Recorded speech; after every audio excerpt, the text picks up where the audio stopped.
Hey, welcome to the Friday Members Choice Build with me, Tim, and of course, Trevor, who popped in during the intro. Hey, morning, guys. Hello, Yo. gentlemen. There you go. How are we? Yeah, fine. Bit cooler today, definitely. It's not up here. Isn't it? No. 34 degrees here. Oh no, it's nowhere near that. Yeah. Well, it's lovely here in Australia. So if you can hear a little bit of droning in the background, it's just because I put my fan on my desk because it's too far away on the window. No, can't hear a thing, mate. Can't hear a thing. I'm as deaf as a post anyway, so. I get told. We should get your hearing sorted. So, as you might guess from the thumbnail, it's now Series 2 of the Members' Choice. yeah. So, gentlemen, what have they picked for us this time? What would they pick for you guys? Ooh, Are we doing the Focke-Wulf 190A3? nice. What about you, Trevor? Yeah, and I've got the Border Model 0. Nice. And for me, it was a tie between the fire truck, the ladder truck, and the Rolls Royce.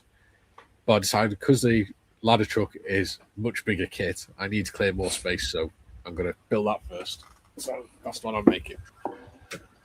Yeah. So that should be good. I've also gone through the comments. I'm going to open the window because I just realised I shut it when I went upstairs. What has he got on his... Yeah. Hey, it blends in nicely with the background on his door. Yeah. What's this? You have Tit for tat. Now you see me, now you don't. That's it. It's like when John didn't have those shelves behind him with the white wall. Bob says, "Hail God, I wish we had some. It's cooling." He also says, next question, how long will I survive today? Who knows? And David Abadi says, "Good day, all. Had to pop Helen to her friends, but we'll be back." Ooh. Sounds like a threat, Bob. I'll be back. Bob says, "Hi, disappearing Dave." Duke's in saying, g'day, all you beautiful people. Hello. And Rob's in and says, "The Duke is in the house. Get off your milk and drink your horse."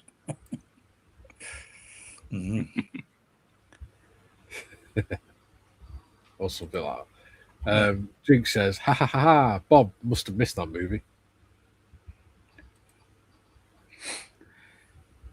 Joe says, you can do it, Bob. Good morning, afternoon, evening to when I all. read that. Happy Friday, I think. Yes. Hopefully it'll start getting cooler the next few days. Yeah, and Adam's in. He says, "Hello, working and lurking." And Joe says, "Adam, in your office again, aka the bathroom." It's not the bathroom though, is it? Because he's in work and there's no bath in that room. It's just the No, toilet. he's in the closet, mate. Well, I have heard. I won't joking. Yeah. Hobby Time says, hi, guys.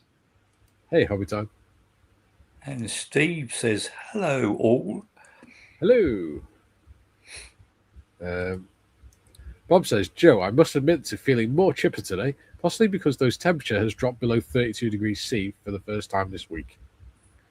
Yeah, it's not good. We're not built for it in this country. Master Jim is in saying, greetings and salutations to all on screen and in chat. Hello.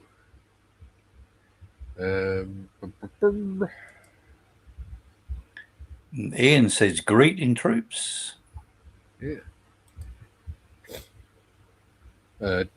Joe says, "Bob, that's pretty warm. We're used to it here, but with plenty of AC. Besides, I mowed most of the lawn yesterday.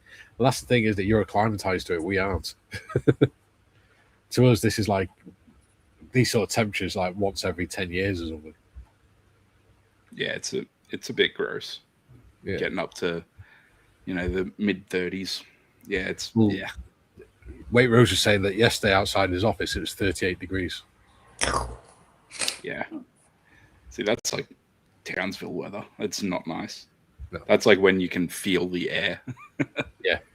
You feel like you're swimming through it. Yeah. Duke says, Trevor, my wife said I told you twice, which is a strange way to start a conversation.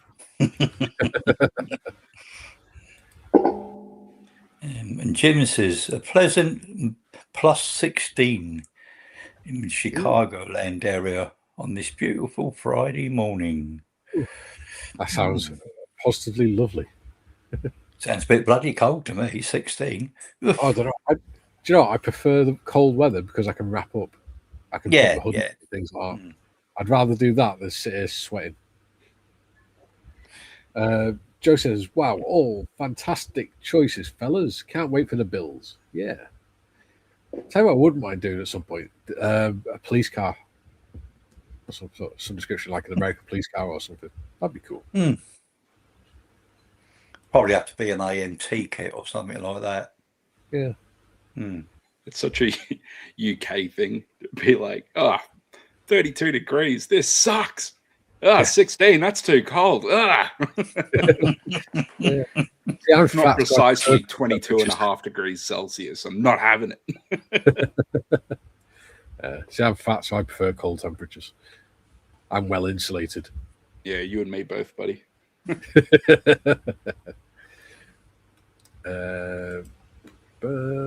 Martin says, afternoon all, cheeky day off, so chilling in front of a fan. No modelling for me today, unfortunately. No problems. As long as you're relaxing. Scout Modelling Twins says, g'day all. Hello, John. Robert says, oh no, beware the meds. You all say hello to people and I join in. And then Duke saying hello to John. And that is the chat caught up with for now. Yeah. Super. Lovely. So, I'm going to put my camera down. Get a bit of chopping and lopping. Yeah. Jim says round 2 models have released or will soon release the Bluesmobile for the car Blues Brothers film. That'd be cool. My camera's the wrong way around. There we go. This just shows how prepared I was this morning. There you go. Right.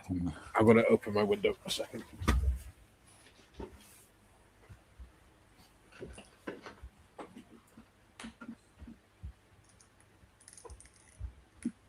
The hell, after doing the swordfish, this looks minuscule.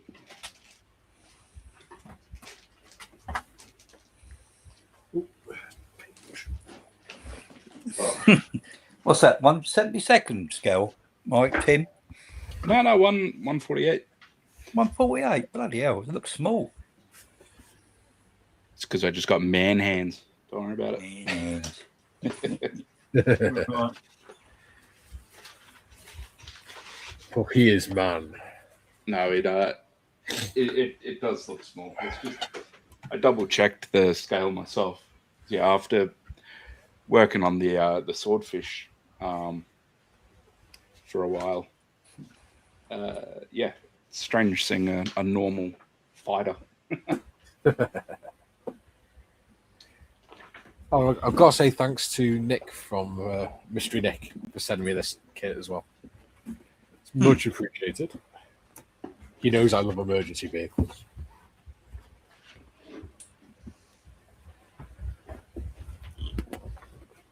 Alrighty. The big box that gets in the way. It's really well wrapped as well because he's wrapped it all in bubble wrap.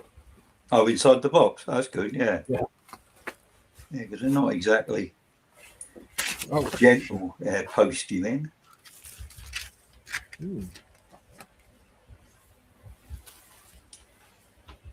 Something's just fallen in the hallway.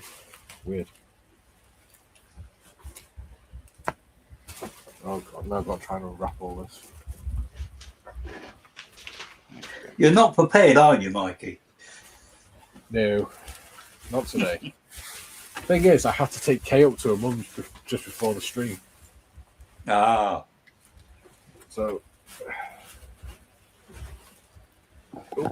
it's 1, 2, 3, 4.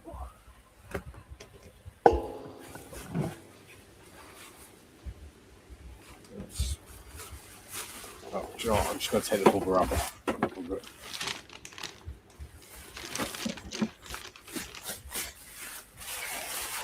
I don't need half a reel of bloody bubble wrap.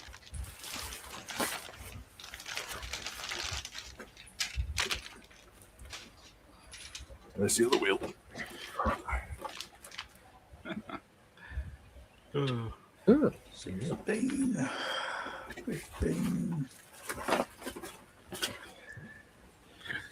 yeah, I wonder what the American fire if they do fire truck kits in America. I imagine they do. So many options. The question is, do I do which one do I do? I'll have a look at the schemes in a sec.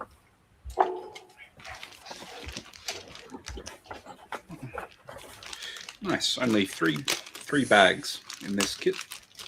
Nice. Nice and easy. Some free tracing paper. Always handy. Jim says, nice FW190 kit, Tim. I've heard good things about Tamir's line of 148 scale 190s. Pardon me. Bob, Mikey, all you need is an old post World War One car kit and pretend it's the Keystone Cops. Yeah. Adam, I'm going to get a 1/400 scale SSV Normandy SR2 with the Mass Effect printed out. Nice. Sprue says, Mike asked Trevor for a Jaffa cake. That will help you sort yourself out. Adam, so that's what the FW kit looked like. 50. Yeah. Yeah, nice and easy. Like I love the Focke-Wulfs. It's just like this one and the D9. Like unsurprisingly, they have like the same landing gear, and I hate the landing gear on them. Yeah, it's like that. So like they're not quite straight, and then the wheel is on a bit of an angle as well. So it's just kind of finicky. Not too many nice connection points. Yeah, we're starting off with the chassis. According to this, Sprue says, "Hello, Mike Trevor, Tim, and all in chat. Hello."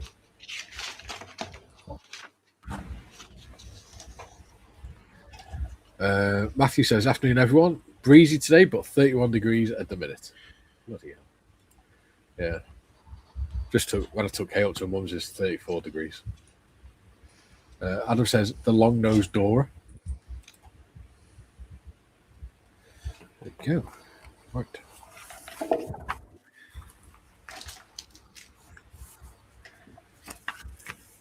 We've got 26 people watching already. Yay. Hopefully they'll stick around. 47. I don't know. You think it's too ambitious to try and get the cockpit done in one session? Nah, not one of your skills.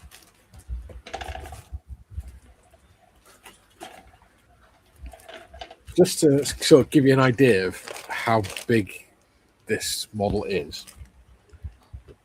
There is the Austrian armored car in 135, right? That is just the checker plate for the back of the truck. It's huge. Yeah, I remember doing a size comparison between the first plane I did, the what is it, a Mark 12 Spitfire, on the Growler I did for my brother-in-law. Yes. And that was funny. Yeah, jets have gotten a little bigger. Look, Airfix. Rebel do their kits in their sprues in individual bags. Take note. I'm assuming that's going to be the chassis.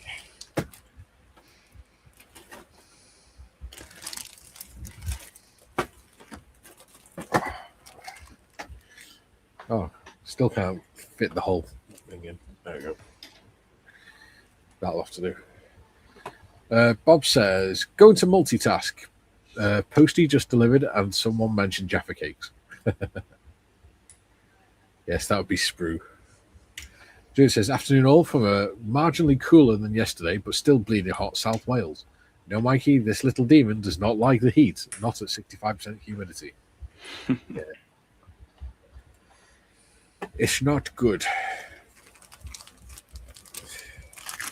It's not even the hottest part of the day yet. The hottest part of the day here is like 4 o'clock in the afternoon. Yeah, Canberra is kind of similar to that. Like because Canberra's very weird. The winters get bitterly cold, and then the summers get scorching. But geographically, it's like Canberra's pretty much a sinkhole. Like it's surrounded by like the Brindabellas and another mountain range on the coast side. So yeah, when it's stinking hot, the heat doesn't start dropping off until the sun is well and truly gone. Yeah. So that's part of the problem we got here because I'm right on the coast. We've got the Irish Sea one side, but we're in the estuary, so we don't get the breeze off the sea. We just get the humidity, and then behind our village we've got all the hills and everything. So it doesn't really clear up because the sun's not low enough to go behind the hills. So it just stays blaring onto the house all day, blaze onto the house. Right, part 3.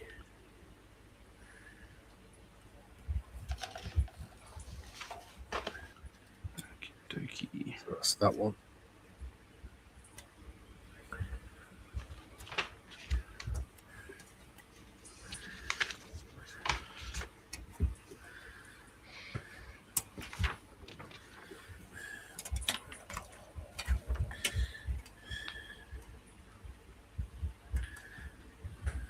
Oh, that's cool. The headrest is mounted into the bloody canopy. Yeah. Nice. Nice.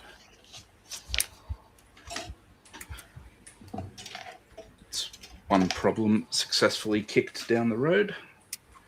Yeah. It's like most of our scale modeling, then. Yeah.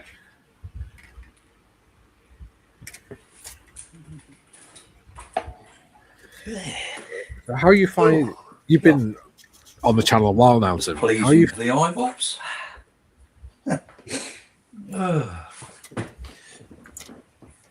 What, Tim on the live stream? He's Sorry, Trevor sees Tim as the eye candy, does he? what was the question? You've been on the live stream for a while now. How do you find doing live streams where you're building models with other people at the same time? Do you find it helps a little bit, sort of motivation or?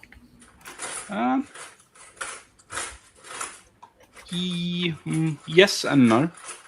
Yeah. It's always nice to socialize while doing something that is very much a solo activity. So that's a fun sort of dimension to it.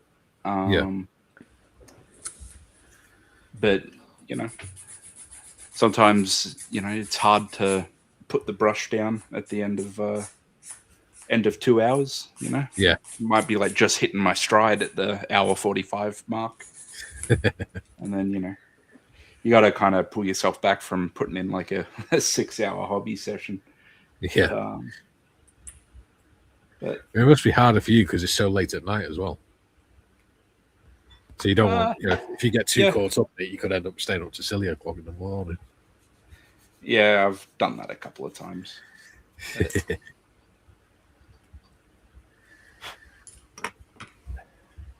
But I suppose like that's not too bad in a way, because like I've been able to do, you know, like say video games or one of my other kind of hobbies. Yeah. Or something like, you know, during normal people hours, and then I still get to pick up a brush a bit later. So that's always good. You find that you're building kits that you wouldn't have had the confidence to build otherwise, or wouldn't have considered building otherwise? Yeah, definitely that I haven't considered. So yeah, I wouldn't think that I would really enjoy armor. Yeah. Like, and then again, I've only done the two. I've done the Jag and the Panzer II. Yeah. And I had like great fun with both of those. Like it's, you know, different. Yeah. You know, bit of a different vibe to aircraft and stuff. Yeah. You don't kind of have to be as finicky or meticulous. Like, if you don't really want to, but you know, could always do things like if you really jank a piece up or anything, you can just be like, oh yeah, it's damaged. Yeah. So it's like not dissimilar to some of my like Warhammer stuff. Yeah. Whereas, you know, a plane, you know, you jank it too badly and all of a sudden it's like, oh, is that really airworthy? Yeah. Yeah. I think you get to a certain point with that. If you overdo it, you just go, well, this is going to be a crash diorama. Yeah. Tell you what would look cool is doing an aircraft build. Doing like an aircraft grave, a boneyard sort of thing. Diorama. Where it's just parked up in the desert with the like tarpaulin over the windows and stuff. Would be pretty cool. I forget who did it. There's a great video on YouTube of someone doing that with a gannet that's just been like left out in the elements. Yeah. And like has the straps on the wings, like all the tie downs and all that stuff. And yeah, it's like canopy has had, you know, like glass smashed in and, you know, putting bits of glass on the seat and the floor and all that. And that was really cool.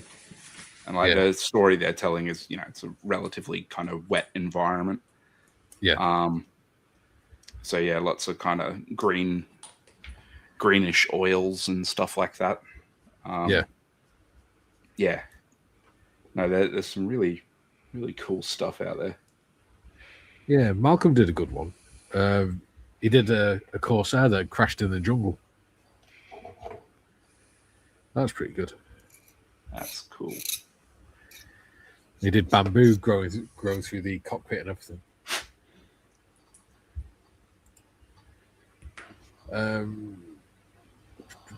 Matthew says, well, tried phoning my doctors yesterday, spent 25 minutes on hold and dropped my phone as I dozed off.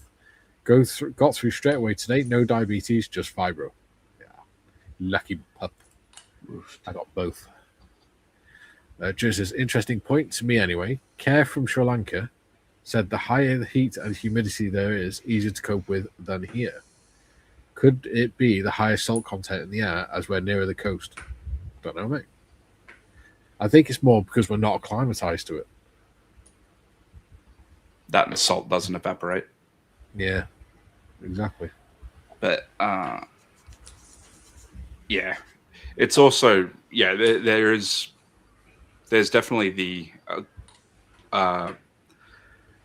acclimatizing to it, like yourself personally, but also, as we've said before, all of your infrastructure, like your homes and stuff, are not built for they're designed to with heat. retain heat and things, aren't they?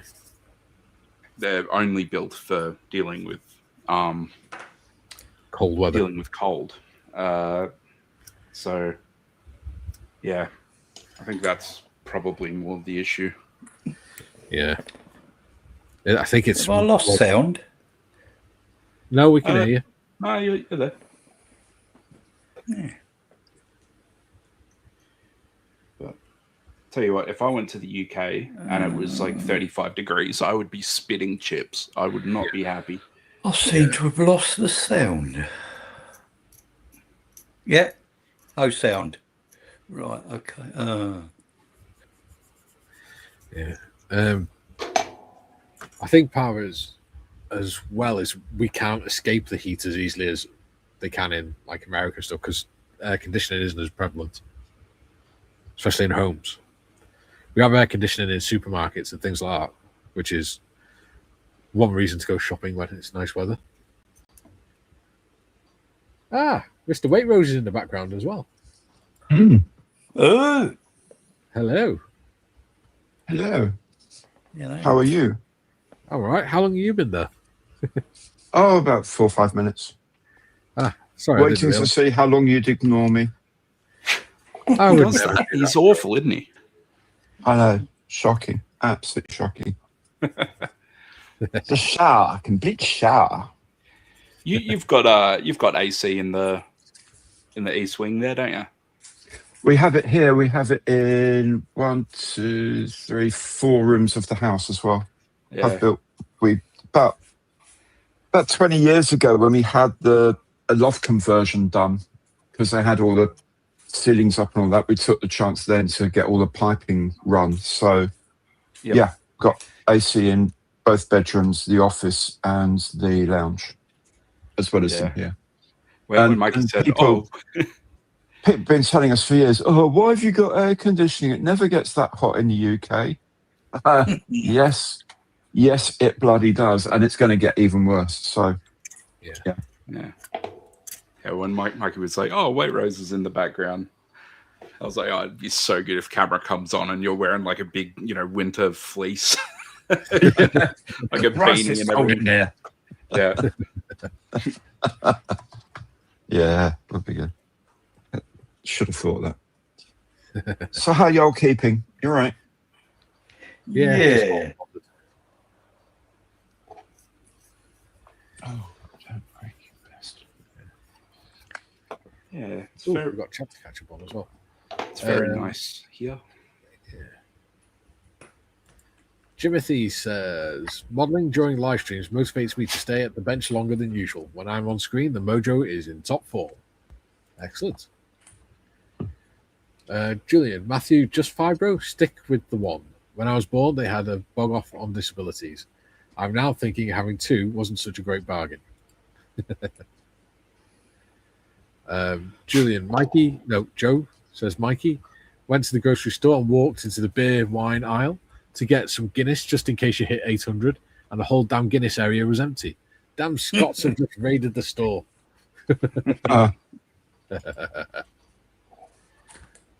Jim says, I enjoy all phases of armor modeling. For aircraft, it's the paint, decal, and weathering I like and excel at. Nice. Yeah, I must admit, I had trouble with stock from the suppliers this week. Yeah. Oh, Mr. Marley's joining us. Ooh. Ooh. Matthew says, G'day, John. Julian, Hello. Carry on. Matthew says, Julian, they don't do blood tests for chronic pain, osteoarthritis, clinical depression, and anxiety. So I'll just stick to that at the moment. Julian, Tim, paraphrasing Orville Wright, is this really airworthy? Orville Wright to Wilbur. Luckily, Orville was the sucker. Jim says, greetings, Mr. Evans. Greetings. David says, hi, all back now. Hello. And Joe says, Mr. Evans, what about the servants' quarters? He's got a permanent heater in there. It's constantly set to 40 degrees. Keeping them on their feet and active is heating enough. Thank you so much. Yes. I'm going to pay for heating, for Christ's sakes. Jim says, hey, John, I thought you were busy on your own channel today.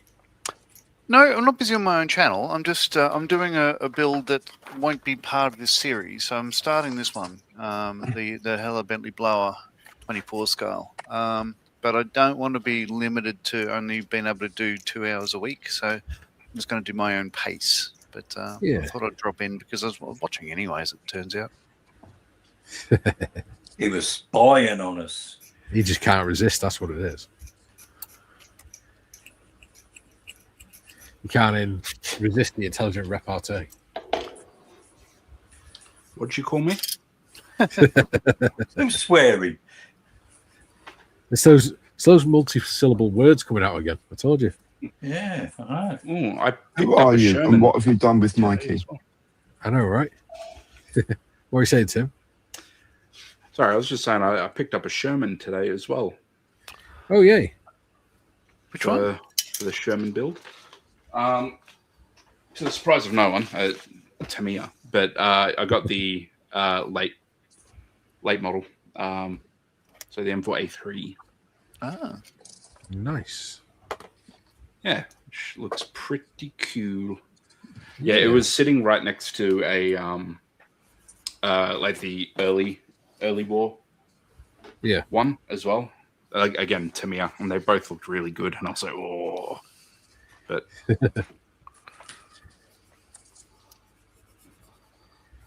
you know, I don't really know why I chose the light one. It's a good excuse to buy model, isn't it, when you're doing them live streams as group builds? Yeah, you're not wrong there. All right. Julian says, servant schmervants, Joe. Let them roast. Well, as long as I don't actually have to do anything about it, I don't mind what they do. Yeah. When they go into Gary's office, it's like walking into the walk-in freezer at McDonald's. They have to put a winter coat on to go in there. Otherwise, they get thermal shock. Well, as it should be. Like, why would you want the servants' quarters to be comfortable? Like, I know, they're right? not supposed to be in there. Yeah. Like, you know, you keep your room nice and chilly, and that way they're more motivated to come and buttle. Absolutely. You see, Tim understands these things. Yeah. Matthew says 40k piece mallet Sherman Timmer covered in orcs and Gretchen. See, that's the cool thing. It's a Sherman build, but it's not a specific Sherman build, so you could do whatever you wanted with it. Well, I feel like I got to do like it properly. Being my first ever Sherman, like I can't. Yeah. It's sort of a rite of passage for modelers, isn't it? The Sherman tank. Yeah. It's like doing a Spitfire. That'd be a good one for Jim to actually weigh in on, being our like armor aficionado. Yeah. Armor and Americana. Because I guess like is the Sherman to armor what the Spitfire is to aircraft? Yeah. Yeah. I'd say so. Adam says, Mikey, I've ordered a couple of bits for you next week, so keep an eye out. Oh, thank you very much, mate. I look forward to seeing what it is. You're very kind. You certainly didn't have to. Jim says, that's the spirit, Julian. Jim, if you want to come up, I can put the link in the chat for you, mate. It's up to you.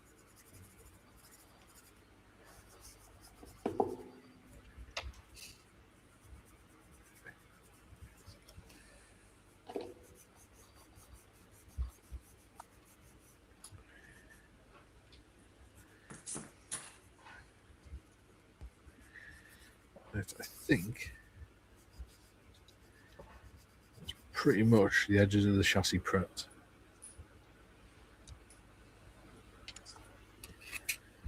No, that's a bit of flash.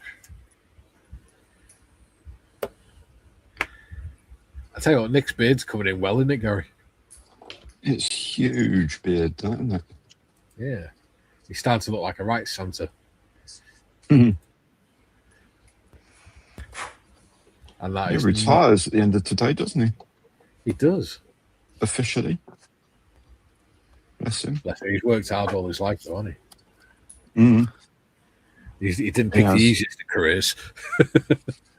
Yeah. And then when he didn't do that anymore, he just picked another few careers at the same time. Yeah. And his own sort of business sort of thing. Yeah, yeah. Yeah, he has to work bloody hard. The mad bugger. There you go, Jim. I have popped it in for you. The link, that is. I popped the link in. She said. Okay. And here's Jimothy. Good morning. Hey, Jim. Hello, me little droogies. Hello. I'm Hip, still hip, Jim, what ho? in sustenance, but I will be moving over to the bench quickly. So thanks for the invite, Mike, and hello to everyone in comment land and in on screen. Gary, good to see you. John, always a pleasure. Good to see you, Jim. Tim, as I said, great choice. I love that FW. Yeah, well, all credit to the members. They picked it. Yeah. Oh, I got a visitor. Hello, Bear. My dog has dropped by my window to say hello to me as he's out in the backyard wandering around. He always comes by. I call it, oh, he's wandered off. Kind of got my attention span. Anyway, take heart, people in the UK. We here in the Midwest will be returning to our savage summer conditions this weekend. It'll be, start Sunday in the 33 to 35 range. That always means more humidity too. It's never a hot and dry. It's hot and wet. Yeah. See, that's a hell of a thermal jump as well, isn't it? From 16 degrees to 30, mid 30s. Well, that's 16 now. It's 6:30, 6:40 in the morning. So yeah, let's see. We're going to go up to 21 today. It is going to be a cool day. Yeah, but it's going to be 34 by next Tuesday. Yeah. So Yeah. that's going to be, we've had like almost 2 weeks of extremely pleasant conditions, and to have it for that long in June around here is, well, it's not normal. So I'll take it though. I'm not one for heat and humidity. Yeah. But the only thing I would do in that weather is probably the one thing I shouldn't, and that is out on my bicycle. Yes. But I limit it now. I don't ride 40 miles. I'll ride like 15 and get off the road. Oh yeah. Make sure I got some Gatorade with me as well as water. But anyway, enough of me. I'm starting to babble too much. First coffee of the day, mate. That always gets me going. But yes, I'll join you in a moment. Thanks for the invite again, Mikey. Appreciate it. It's all right. We do like you here, Jim. Well, I'm Absolutely. I'm grateful. As I've said, you're one of my favorite Americans. Again, thank you very much. Much appreciated. And Joe, hope you got your Guinness. Oh, yeah, he said the Guinness is out. Oh well, yeah. You can keep looking for it. You can find it. Adam says the Sherman was the Hurricane and the Hellcat was the Spitfire. Yeah, I can see that. Well, interesting take on that, Adam. The Sherman was a strong and steady vehicle that was brought together at a time when everyone needed, the Western Allies needed a vehicle that could stand up to the firepower of German armor at the time. Primarily the Western Desert is what we're talking about. Yeah. And the Grant and the Lee were a quick solution hybrid design that offered a vehicle that at least they could put in the field. It was definitely a temporary design. It was not meant to be a permanent design main battle tank. Hello, Bear. Just give me a minute. I'm talking.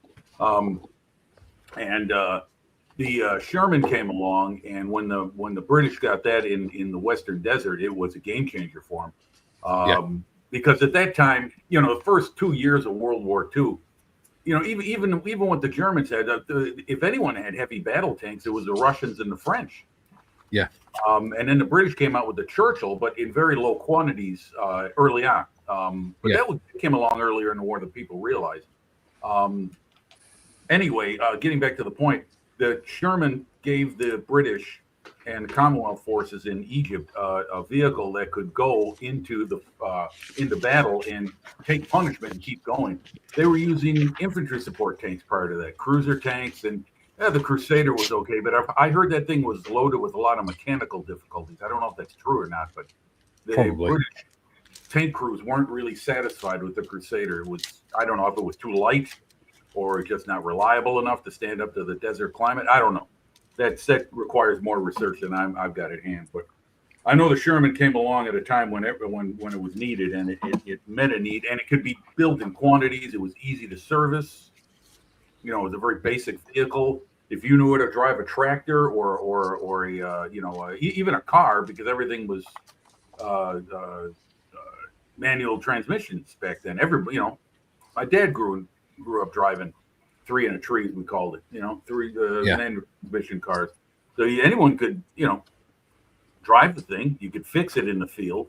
So it was a great vehicle. It was needed. It came along at a time it was needed.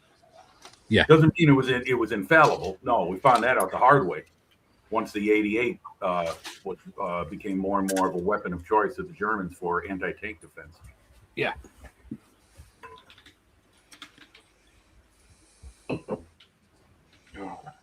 All right, I'm gonna shut down for a moment, get over to my bench, and I'll be back in a few. Yes, no problem. Oh, dear me.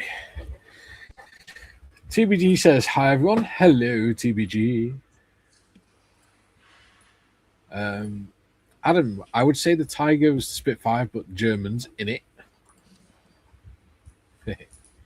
Adam going all gangster there. Matthew, it's just our infrastructure is shit, too hot, too cold, too wet, too dry. They're spending millions putting tram lines back in after they ripped them out in the 70s. Yeah. To realise now it's actually probably a better idea. People have been going mad in London, haven't they, with the heat on the buses and stuff? Well, the heat on the parts of the underground must be unbelievably oppressive. Oh, yeah. Because all that air just gets trapped down there. None of them have got proper air conditioning. Yeah. It's just going to be an absolute shitfest down there. It must be absolutely horrible. I'm so glad I don't have to do that anymore.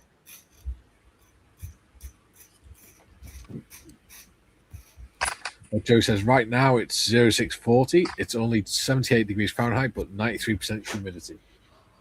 78 Fahrenheit, it's like 25 degrees Celsius. Yeah, like that, 25, 26, yeah. TVG says, Matilda, Valentine, Ronson, or Tommy Cooker. Yeah.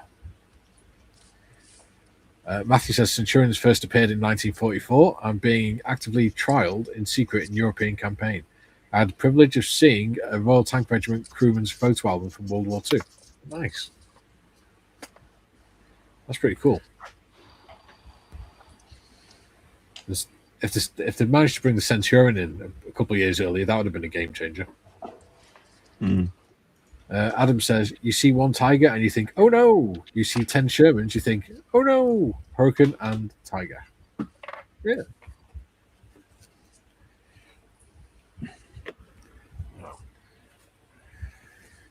Time to contaminate my Tamir extra thin. Because it's black plastic. Idea why you'd want to do that. But there we go. Well, it's black, Revel black plastic, so it's going to contaminate it, isn't it? Ah, right. With you. Understands now, I'll check. Yeah. Method I in hate- madness. I hate this kit already. Oh God, he's off. Oh no. Trav. No wonder they get Double you to the build meds, the mate. engine. No wonder they get Double you the to build the meds. engine first. Come on.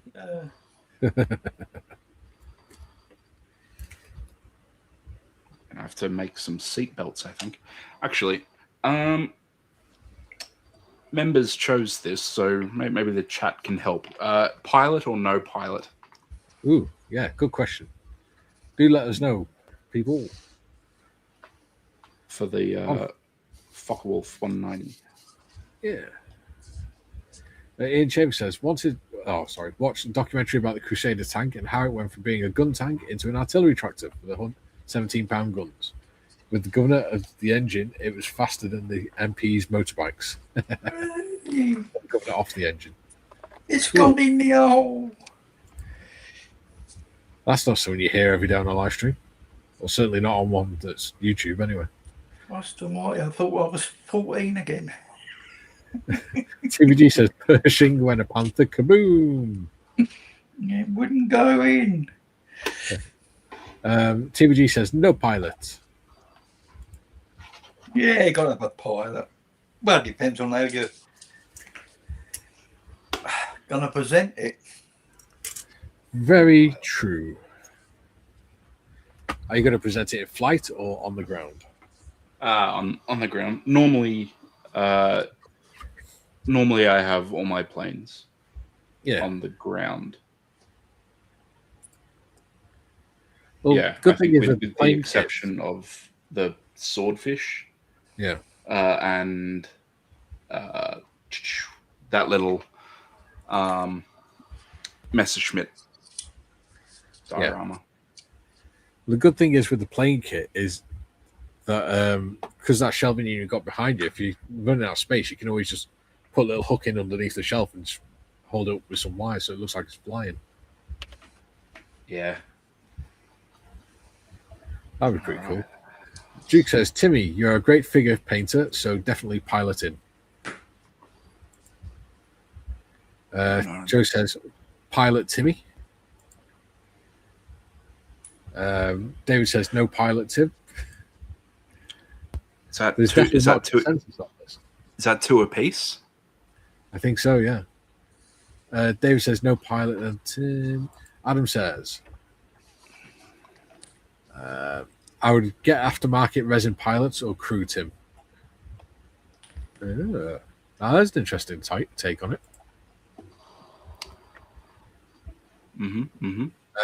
Ian says, yes, pilot. So that's 3 apiece. There's definitely no consensus on this, is there? Matthew, the main flaw with Sherman is that they designed what? When they designed, they miscalculated the weight and kept it to 30 tons. They could have gone to 40-ton limit, and that would have been one hell of a vehicle. Yeah. The wet store, when they put the wet storage in for the ammunition, that made a hell of a difference as well. It stopped the rounds cooking off every time it got hit. Okay, I'm back. Okay. Joe says, if you don't use a pilot, all the YouTubers will whine and complain. No offense, you know who you are.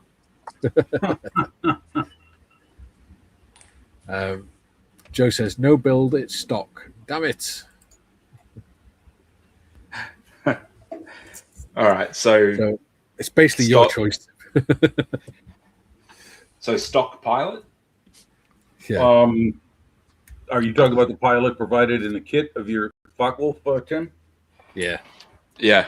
I would go with that. It'd probably fit better than anything else, but you never know. I mean, if you get an aftermarket pilot, it might work, but you might have to do a little manipulating to get it to fit into the seat.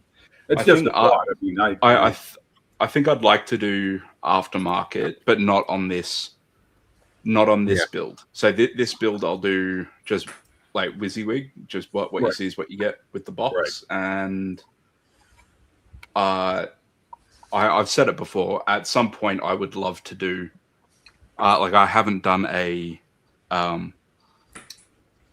like a heavily modified kit before, so like, you know, getting the aftermarket like gun bays and engine and doing all that and do like panels off sort of one. I'd love to do that at some point, and then, you know, I'll be able to do some third party crew and stuff for that. Yeah, I'm not one for that with aircraft. Aircraft are beautiful looking birds, and when with the wings folded, engine compartment open, and everything, and it takes away from the aesthetics of the airframe that I like so much. But I mean, do each your own. I'm just saying that for me, it's not something to think about doing. But yeah, go for it. I mean, you did a great job with all the aftermarket you put on the yacht Panther. That was some great work you did there. Oh God, yeah. I mean, it was, for me personally, I was impressed by the cleanliness of the installation too. You put that stuff on and it looked great from where I'm sitting. It was like a masterclass in photo etch, wasn't it? Yeah, I agree. Y'all are very kind. Fire 'em up.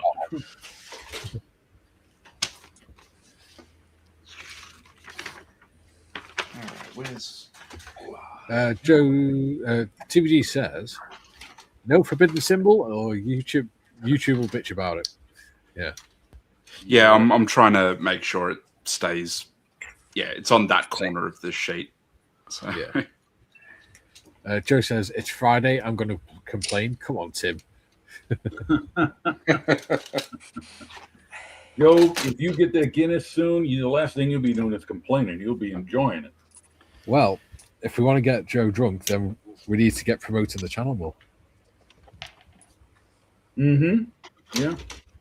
Because at the minute, it's stuck on 798. Now we've lost the call.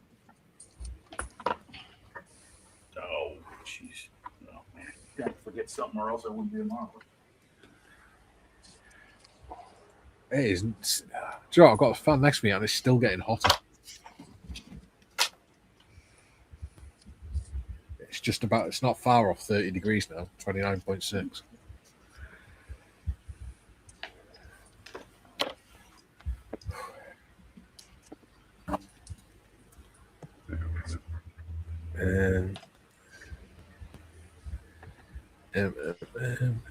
There it is. I think this could be a really nice model when it's built. Yeah, they look impressive, those fire engines, when they're done it there. And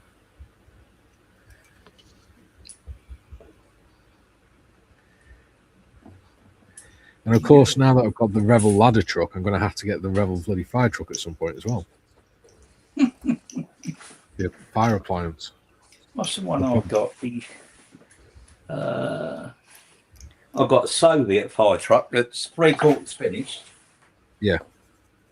And then I've got, I think, is it ICM one? I'm not sure. Possibly. The Chernobyl not, kit. Not as big as yours, but No. I've got that one. I've heard that before. Yeah. Oh, there you go. I've got- Right said Trev's the wrong way up. But yeah, Oh, was it? the Dennis fire truck. I didn't know you were in Australia, Trevor. There we go. Yeah. I'm sure I think that's ICM, I think. that looks ace. Yeah. Yeah, it looks that's great. a nice. Yeah, it's a nice little build. That I'm not going to yank it because I should probably wreck it, but the ladders all slide out and everything as well. Yeah, it's a nice little kit. That. Nice job, Trevor. Very nice. Yeah. How long ago did you build that one? Oh, about 6 months ago, I suppose, something like that. LCC London. Yeah. That London City Council, is it, Gary? Yeah, County Council. County Council. London yeah. County Council is the LCC. Yeah, because I've got the. I've also got the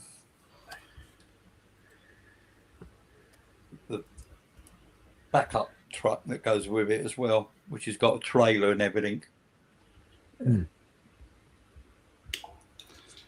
Well, Which unfortunately, which is dusty.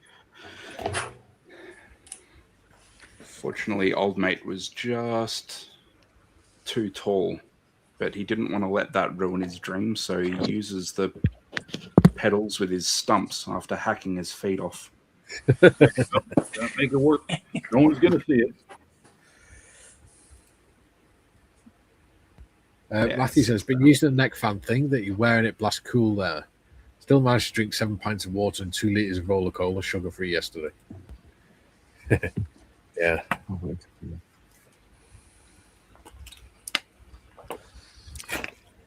I'm drinking a lot of bottled water. Because I drink flavoured water.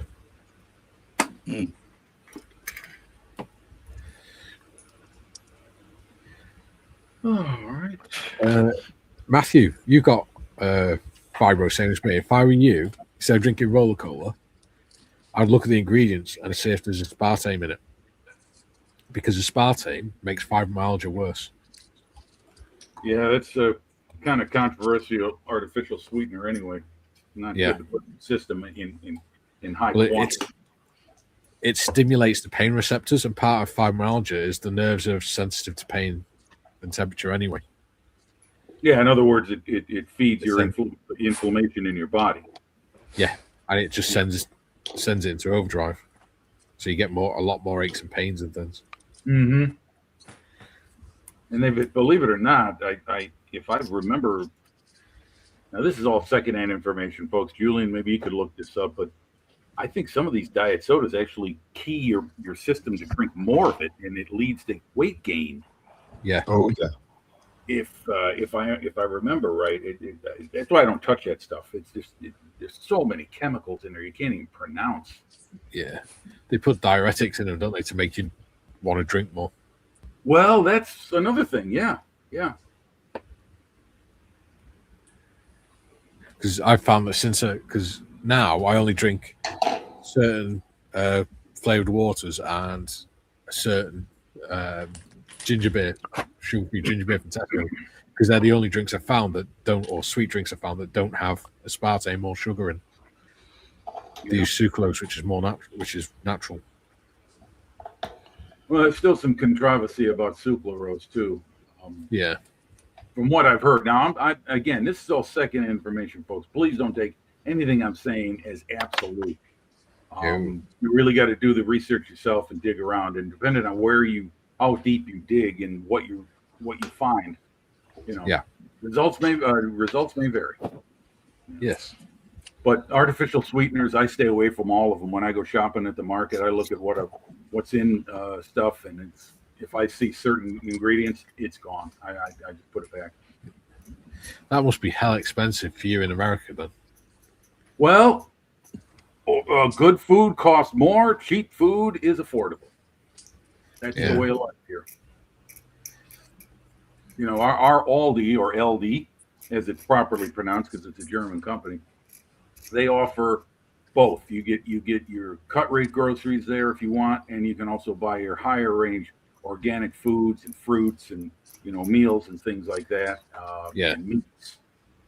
But it comes at a price. And lately I've been doing that. I've been doing kind of a mix, to tell you the truth. I am the fixed income modeler. I'm the fixed income citizen. Yeah, when are you getting your YouTube channel up and running, Jim?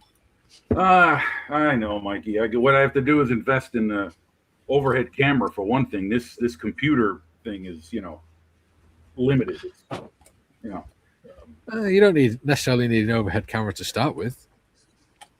True. You can always just record on your phone if you need to do anything overhead. That's right. A friend of mine who's got a channel, he's been advising me on what he does and how he started and what he's got now, which is far different from what he had. But yeah, started with his phone. Yeah. Well, Dorkosaurus posts content now and then, and so does oh my gosh, one more of the guys in chat. Sprugu? No, another American. Pinman, maybe. I can't remember, but I see their stuff show up on my phone. They just do those shorts, those video shorts. They're about 30, 40 seconds, and it's a couple model cars that they made. I could do something like that right now, like with this KV1. Yeah. So what's holding you back? Confidence, maybe.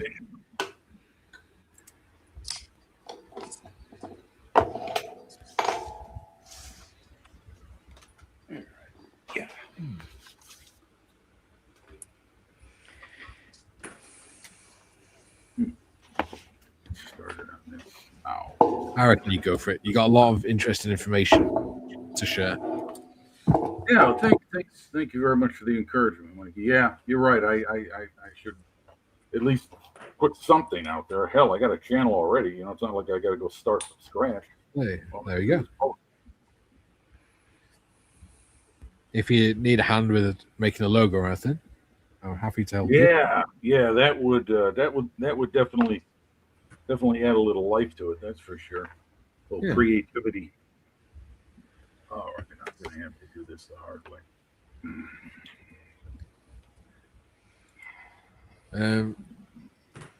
Matthew says, flipping it. Yes, Mikey, it has aspartame in it. So no more of that stuff. Thanks for the advice. I didn't know that. Yeah, that's all right, buddy. Yeah, always worth it to read the ingredients, Matthew. Yeah. So the ones I go for, Matthew, are the flavored still waters from Asda and Tesco. No, Asda, Iceland and Tesco, or the Tesco's own sweet and spicy ginger beer, because that's aspartame free and sugar free, or the old Jamaica diet ginger beer as well. So I have them just to sort of break up the monotony of drinking flavored water all the time.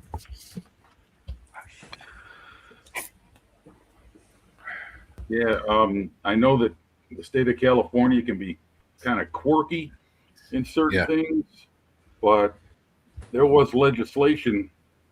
I don't know if it passed. I don't think it did. They were considering banning anything containing aspartame, as we pronounce it. Yeah. Coming into the state. Yeah. I kind of got a feeling it didn't pass. Yeah, probably not, because you got a lot of lobbyists in the industry. Yep.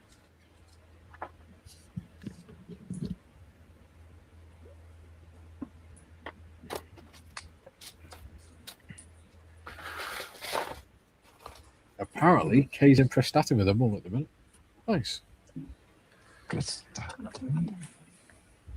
Sunny Prestatyn.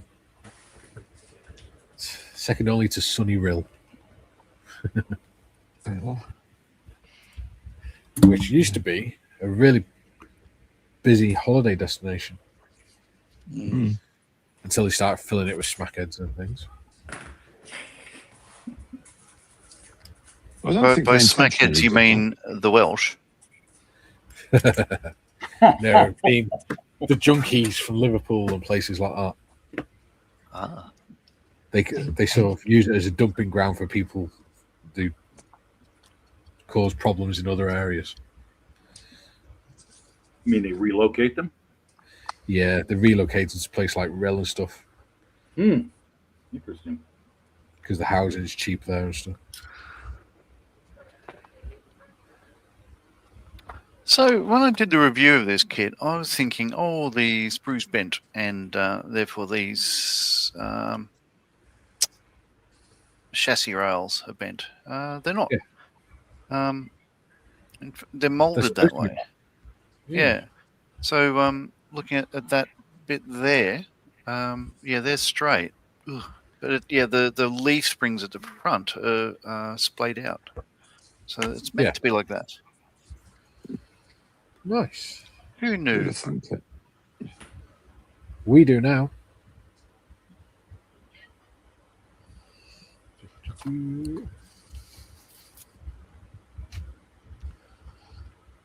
Right. 24 watching him. 15 likes at the minute. There we go. Oh, I designed, for the A7B, John. Yes. I redesigned the thumbnail to include Trevor's owl. Do you want to see it? Sure. It looks very different. It's pretty cool, though, I think. Let's find it. Find it on the computer. Get on there. Chart thumbnails. There it is. What the bloody hell's happening there? And yes, for those that don't like AI, I did use AI to help create the image because I can't do this sort of stuff on the computer. I'm not that And good. it's not I their don't business have- anyway. That's Well, true. exactly. And I don't have that much bloody time. You know, I'm not making a lot of money doing this. There you go. Oh, An owl. Oh, nice. Yeah. I like the tank in the background too. Yeah. If you look at the paper on top of the crate as well, it's a designs for the A7V. Oh, Oh, wow. Clever. So there we go. So that'll be the thumbnail for the A7V build. John, I got to say, I just saw someone posted a video recently on Discord. I can't remember who did, but I didn't realize how aggressive kangaroos can be. Oh, yeah. The one where they kicked the cop right in the jewels and just hopped away. He's like, "Don't approach him, mate!" And then wham, he kicks him. And he just bounces off.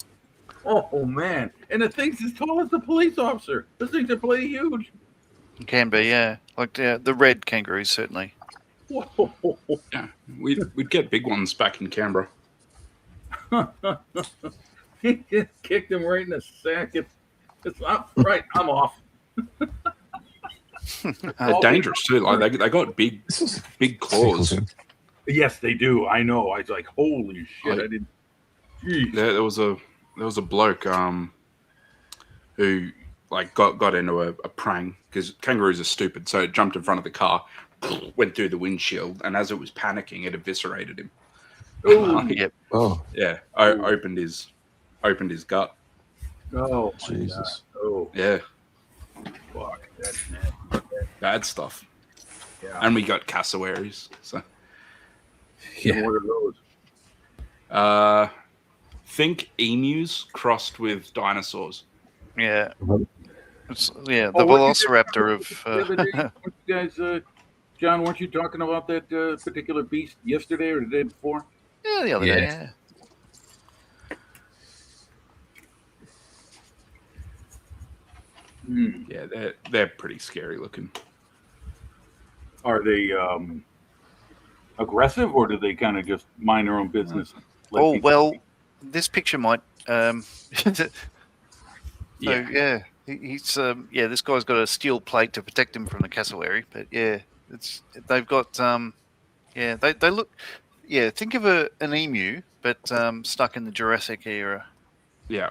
Oh, yes. So they- yes. It is- Yeah, that they got is like when we jet talked about the other black thing. feathers. They got like the big velociraptor like sort of talons on their feet. They've got a bony crest on their head, a sharp beak, and and then their neck and everything is like blue, and then they've got like a bit of a turkey gobble kind of Yes. thing going on as well. But yeah, they're just big dinosaur emus. So here it says like cassowary attack. This is Florida man killed by large bird he kept on his farm. What the hell is somebody in Florida got a protected Australian bird? Sounds like he 'Cause they're not deserves to die. protected. People get stupid stuff like that, bring it into countries it doesn't belong in, and then it starts destroying the native population of whatever. Yeah. Just like Yeah. But yeah. But these ones, are quite dangerous. Like Isn't that another everyone is warned to stay away from them. Yeah, it unless looks it's pretty aggressive. caged. Yeah, certainly if an they have angry chicks nearby, they will mess you up. Yeah. Angry birds. Ian says emus are even more deadly. They want a war. All right. Too soon. We don't talk about the war. Don't We don't mention the mention the war. war. I said it once, but I think I got away with it. What does Duke say? Oh, let's see. Kangaroos. Oh man. Wow. Kay's just sent me a picture of her in Prestatyn. She's looking rather warm.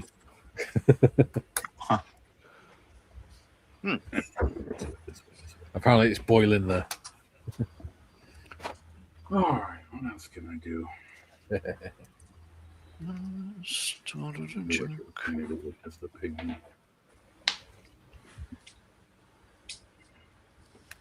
All right. Does anybody remember when Tommy? Oh, go ahead. Read that comment because that's a good one. Yeah. I'm sorry. Duke says kangaroos lure dogs and dingoes into swamps or dams and will push them down and drown them.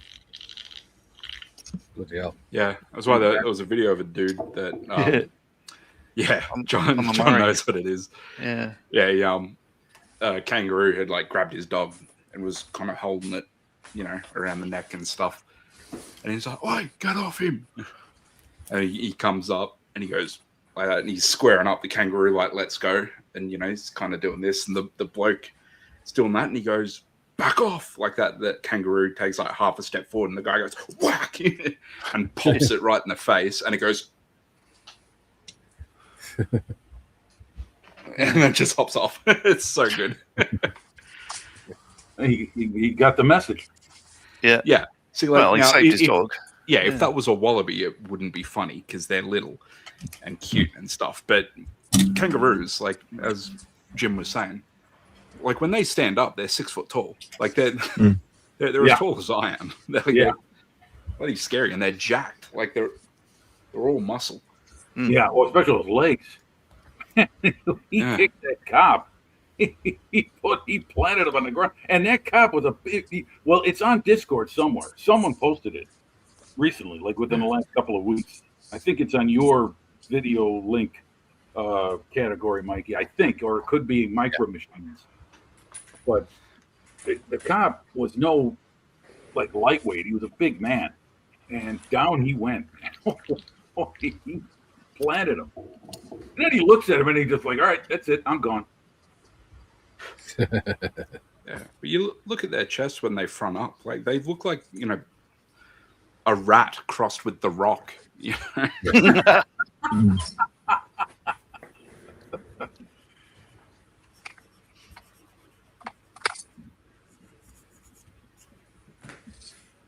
What are you working on today, Gary? Well, I've just been finishing off my XF91. Ooh, nice. Oh wow, that was quick. Let's zoom in on. So there we go. Yeah, wow, very nice. Yes. So there we go. So I've got to do the undercarriage and stores, but it's on its way. Which is very good. Very nice vintage kit. It's like an odd combination between an F-84 and an F-105. Yeah, with really weird wings. Yeah, that is Really weird. I think I remember you mentioning you were going to build that kit, and I don't think I've ever seen the XF91 before. No, it was. That there was a glorious time in aviation. Well, apart from if you're a test pilot, I guess. But there was a really good time in aviation. I'm going to say maybe like mid 60s primarily, where there was a lot of money in various industries, in various countries had a lot of research money available. There was a Cold War that was pushing development faster and faster and faster on both sides of the Iron Curtain. And there was a complete lack of computer simulation. So you basically had to build whatever great idea you came up with, and some poor devil had to go and fly it. So things like the XF91 came along, and you can put it in as many wind tunnels as you like, but until some brave soul hops on board and lights a fire and takes it into the air, you ain't going to know much about it. Yeah. So, and so that there were physically a large number of really interesting projects. Those early Soviet years of jet fighters, I just adore them. You got like a bare metal finish, to be honest. Mm-hmm. But other than that, they just used to come up with crazy things. Yeah. And then only build 500 of them for service. Only 500. Yeah. Of something that was worse than the thing it was supposed to be replacing. Oh, we'll only make 500 of them then, comrade. Okay, off you go. Jeez. Have you seen the Japanese version of the XF91 they developed? No, I haven't seen that. Like that. Oh. Nice. Imperial Japanese Are Are Navy you, grey. John? Are you here all the way? Wow. Is that Yeah, 1 to 1? Oh no, that's it's a little bit larger than life. So Okay. yeah. Oh, okay, there you go. Cool. Excellent. Gary, you were saying about development area. Yeah, I in the United States, probably the same thing in Great Britain. 1945 to about 1960, maybe 65. The door was wide open. Whatever you had, Yeah. they were willing to look at. If you ever make it to Dayton, Ohio, and go to the United States Air Force Museum, Mm-hmm. you go into the Cold War gallery or hangar. It's separated by four massive hangars. Anyway, Yeah. you go in there and you're going to see some stuff that looks like right out of science fiction. Oh, You know, yeah. Yeah, some yeah. borderline Commander Cody, War of the World stuff. Yeah. I love all of those. Really do. Yeah. It's Oh also no, it's the inventiveness of it. Yeah. The sort of like, well, here's a problem. How are we going to get around it? And nowadays, you'd reduce it to a finite element analysis. You chuck it into a supercomputer, and hey presto, it predicts all sorts of things. right. And then you can fine tune this or think, why don't we add a canard to it to do that? You can do these things. But then it's just like, I think this will probably. Richard Whitcomb is a great example of it. I mean, the man who single-handedly probably enabled modern civil aviation by inventing supercritical airfoils, which almost every airliner now uses, and inventing winglets that you see on pretty much every long-range aircraft for drag reduction and fuel efficiency. Those two things together. Oh, he also invented area rule design, by the way. So he was a fairly smart dude. But without those, a lot of commercial aircraft wouldn't have the range and they wouldn't have the fuel efficiency, and the transport would be at a much greater cost. He hated flying. He went for a flight in 1947. He said it didn't really agree with me that much, and he never flew again. Never took commercial. He only went to conferences if he could get there by train or drive. Okay. He was a Jeep, but he went through lots of iterations of the wingtip winglets before he came up with the sort of classical design he did. And it's all built and all test flown rather than just sort of punged into a computer. I love it. I'm guessing he was British. No, he was an American. He worked at. Because the reaction to flying, it didn't really agree with it. It sounds classic British understatement. Richard Whitcomb was Richard Whitcomb. I don't know of his personal background beyond like where his family came from. Right. He may have been heavily influenced by some past. Yeah, he was just one of those old school science types. Okay. The old, I don't know if he actually wore a bow tie every day to work, but it wouldn't surprise me if he did. Do you know what I mean? Yeah. Really lovely guy. Very great honour to meet him a few years back. Charming man, lovely, very modest, very quietly spoken, but you just get this aura of a massive intellect underneath it, an ability to think in a lateral direction rather than necessarily a linear direction.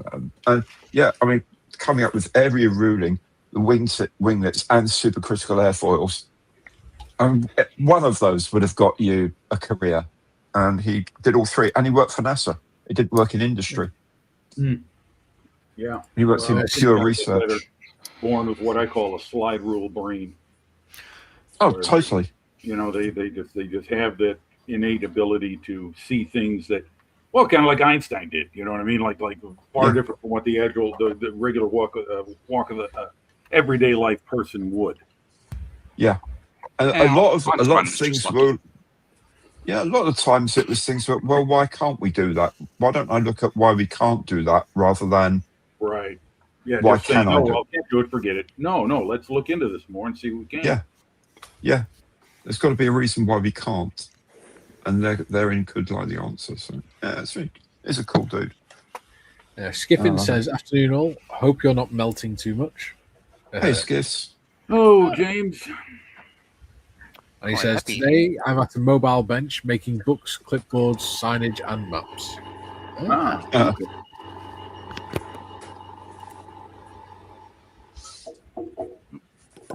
And he says, "Oh, Did I mention before the crates and the oil cans?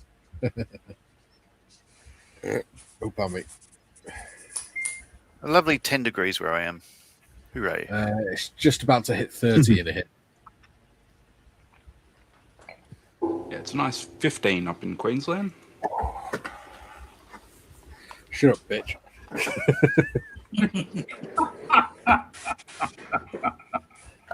Welcome to the PVC channel, where tolerance and patience and understanding are spread among us. Absolutely. Staff shut tell up, me that Jim. outside it's 37. Woo! Gary, I'm guessing the front of your wing is facing west or South. south. Okay, so yeah, you're absorbing most of the all of the afternoon sunlight. Okay. Absolutely. So 37 in the front of the building, and 22 inside. Very nice. It's not Well, sunny Alexa here. just told me it was 15, but I think she might be lying. Yeah. It's nice and cool today. It's ideal, actually, to be honest. Thing is, things like Alexa and things like that, they get their temperature readings from the Met Office, which get their temperature reading from places like airports and things. Yeah. They're not hyper localized, so it could be a lot hotter where you are compared to what they think it is. True. Yep. Although Northolt is about 3 miles away from here, so Yeah. Mm. This is the thing. I mean, they get our temperatures from Hardin Airport, which is 12 miles away. Mhm. Model officer says, or Skipping says, we are at chilly 34.5 degrees Celsius and 38.5 in the office. Whoa. oh, that's brutal. Yeah. I'm surprised the trains are running. Well, again, he's not working in a ticket office anymore, is he? No. It's illegal to work at that temperature. Yeah. Train drivers don't work at that temperature. Well, that's all right. Trains don't work at that temperature, so Yeah. Train drivers don't work at all. Mr. Hitachi, he say, Yeah. Hobby Time says, you'll all be moaning tomorrow because of everywhere flooding. Dude, I live in Wales. That's just summer. That's true. That's a normal day. That's why we've got a problem is because it's dry. We're not used to it. Yeah, next rain, the ground is just going to soak it up. Yeah. At the minute, all it'll do is water the grass, which would be nice because the grass is going brown. Yeah. The only thing that's growing at the minute is the weeds. For some reason, they love the sunshine. Weeds are, I don't know what the hell is with them. They are on the evolutionary ladder in the vegetation world. They must be some kind of super creature or something. They can evolve and exist in any environment and thrive. Well, yeah, like the speed that reflecting pool in Washington went green was amazing. Yeah, just one particular plant. No, come on. That was all that was down to activists who put it in there. You know that. You've seen the reports on Fox. Oh, sure, yeah. And we know that's 100% credible. Oh, totally. Yeah, above reproach in every way. Yes. Anyway, Something in there, John.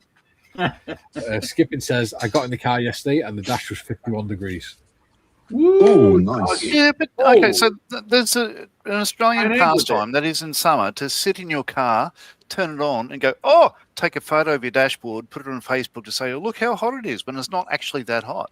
The car's just been sitting in the sun in a greenhouse, greenhouse and stuff like that. Wait till you're running a bit, you've got the aircon on, and it'll drop down to something more tolerable. 45. Yeah. 50.5. Bring the windows down and just drive the car on it, and that alone will cool it. AC will go a long way toward taking care of that too. Yes, but you're right, John. Yeah, you talk about false information. Like, it's 55. No, it's not. It's your dad. You're frying egg on it. Yeah.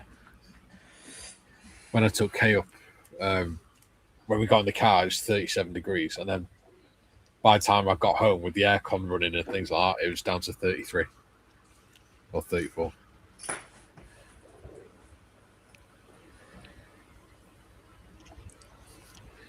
Well, that doesn't go in there, surely. That's what she said. Oh, Tim, I wanted to touch on something you talked about earlier. You wanted to do your Sherman as authentic or as close to what you believe it should be. Is that correct? Is that the idea you had in mind? Yeah, sure.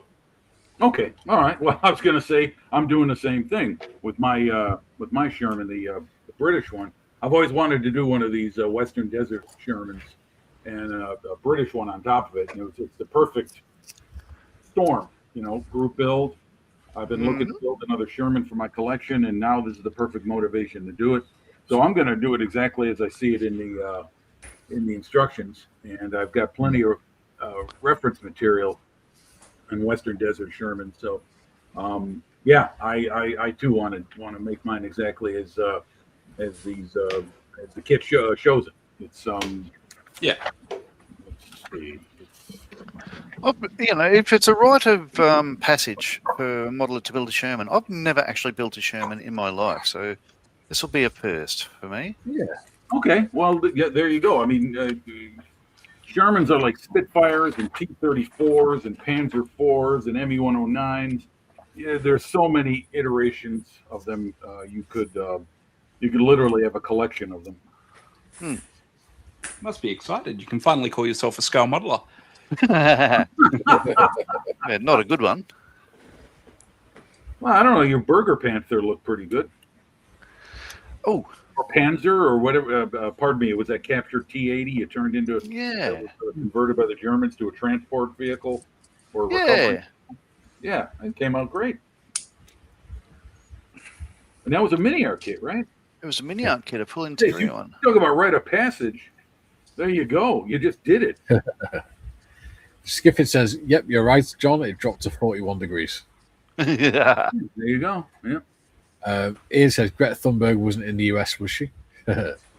She's usually locked up in prison somewhere.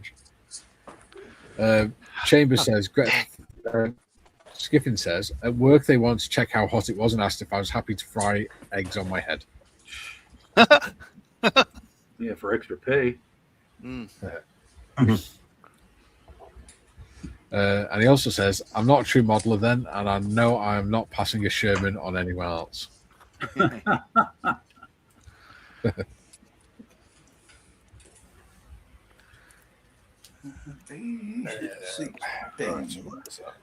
There it is. Okay. This is going together quite nicely. Good.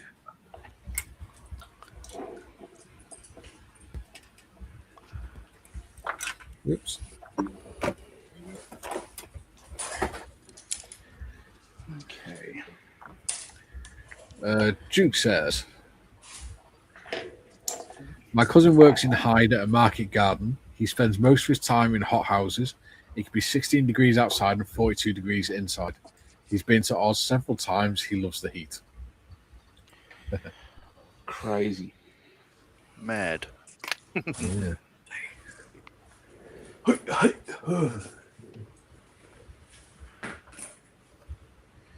Did you just nearly sneeze then, Trevor? No. Huh. I was wheeling myself back to my bench. So it's more sound of exertion then. Yes. I'm actually quite enjoying working on this fire truck. I say that, but I've got to do a hell of a lot of red on it as well. A lot of red. Yeah. Yeah. Thing about fire engines, isn't it? Yeah, base Well, colour pink. Nick keeps sending them me because I made a mistake at Telford a couple of years ago saying to Nick, because Nick said, "Oh, what sort of kit's interesting?" I said, "I don't know. I kind of want to do a fire truck at some point." I like fire trucks.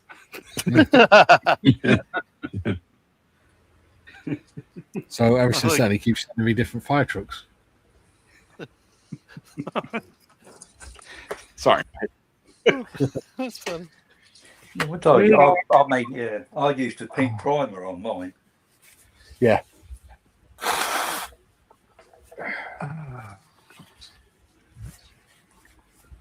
He wants me to see that tactical fire truck in red as well. Nice tactical colour.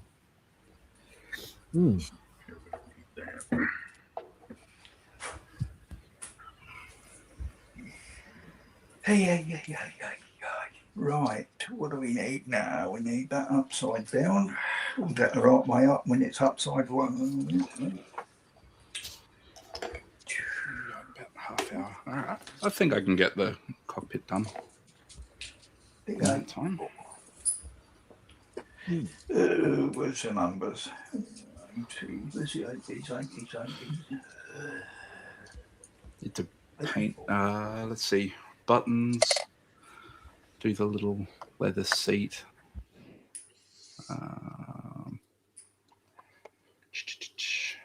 Chipping. And the top part of the handle should be black as well, I think.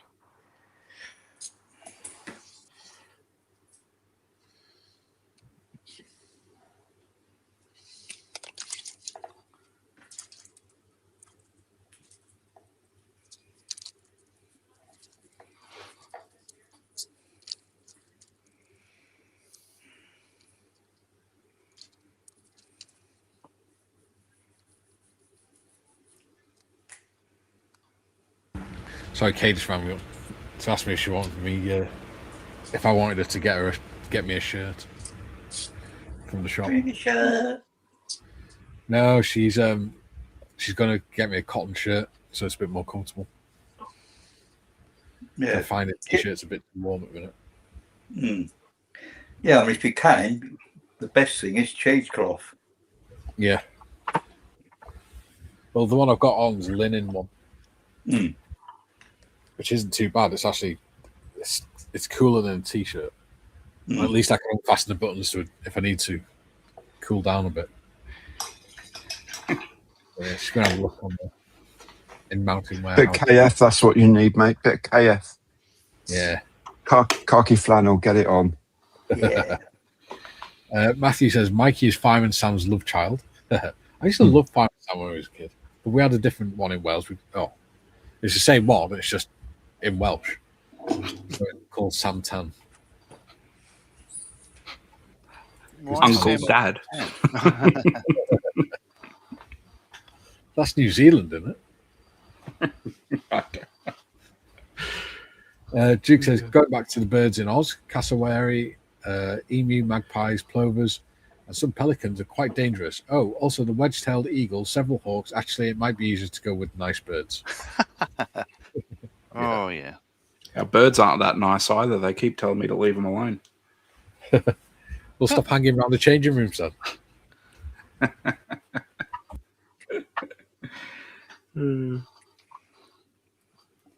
Yeah, creepy fucker. It's a good thing I think I'm funny. Otherwise, I'd be up the creek without a paddle. Yeah. 87. I don't know what am I doing. In numbers all over the place. 87. Oh. There we Right here.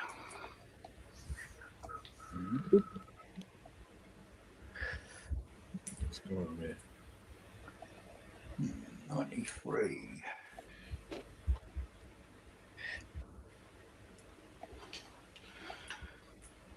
Ooh, 25 watching and 20 likes. Wonderful.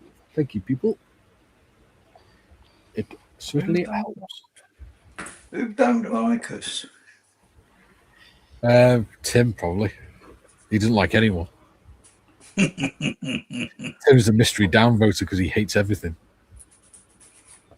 Yeah, I'm the one that keeps leaving the comments like, who's that Australian tosser? The one that looks like a dandelion. I represent that comment. Apparently so. We were saying at the beginning of the stream, John, I don't know if you heard it, but Tim's hat looks smart on him, and it helps his head to blend in with the background. And I said, yeah, it's kind of like before John put shelves up in his garage. Yeah.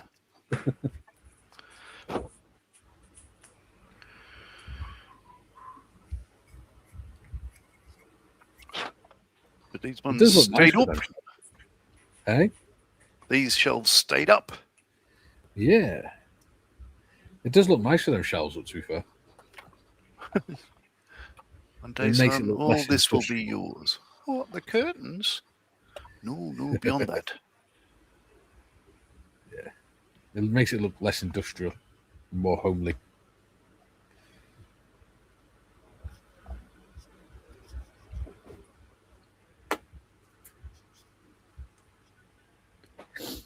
Duke says the budgerigar is an Australian bird. I thought it was a Sheila.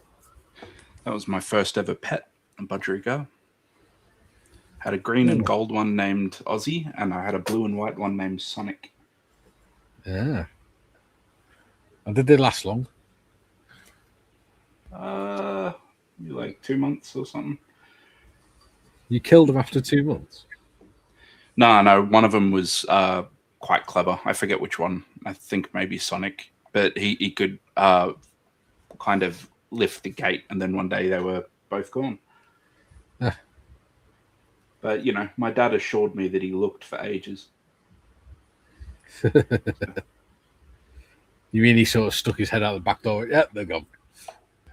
Well, yeah. Two budgerigars disappear. Like, how long are you gonna actually have a look?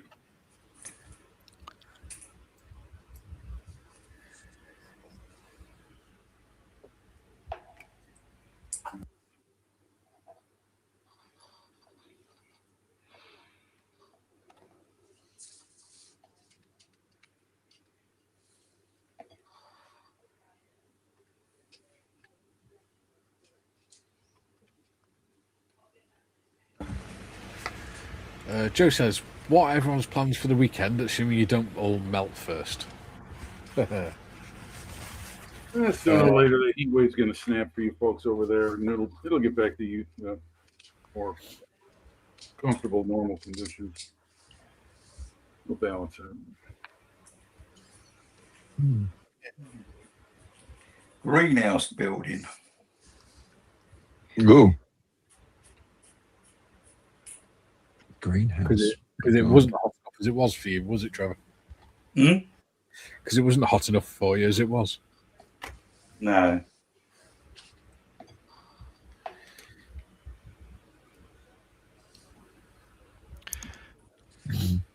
I'll probably be creating a new thumbnail for the next Thursday build, for the Sherman build, and do some catching up on some modelling.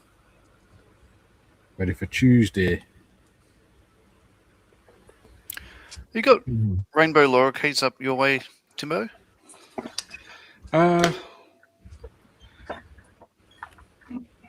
Good question. Probably not right here in my area because it's kind of a new build estate, so we don't really have the established trees and stuff yet. That and the local biome is more kind of southeast Queensland wetland. So yeah, we got a lot of like wetland birds and stuff around here. There's a lot around our area here. Like we've got a wattle in the front yard, and they love sitting on that, but they can be so loud. For those unfamiliar with the rainbow lorikeet, they're absolutely gorgeous birds. Look at that. Oh wow! Yeah, they're cool. Oh wow! Holy cow! That's colorful. They love sitting in the tree right outside my grandparents' bay window in Sydney. That's right. It's awesome. You can just see them sitting there. They do that. Yeah, we don't have nice, colourful birds over here. Woodpecker. We have a lot Yeah. of green parakeets down here in the south. Oh, A okay. lot of them. They think it's probably from some that were released as pets, so 20 or 30 years ago, and they're quite invasive in the southeast. They're absolutely everywhere. Loud little, but absolutely bright green with red beaks. Yeah. Joe says, my dad got me some giant bullfrogs once. They apparently got out of a tub I set up outside, and I mowed the lawn, and it was ugly. Oh, Oh. oh I my bet you goodness. didn't get on the back either. Oh man. Jig says, we had our budgie try to escape, but he was too tired and slowly got lower and lower until he collapsed in the grass. We picked him up and put him back, panting his head off.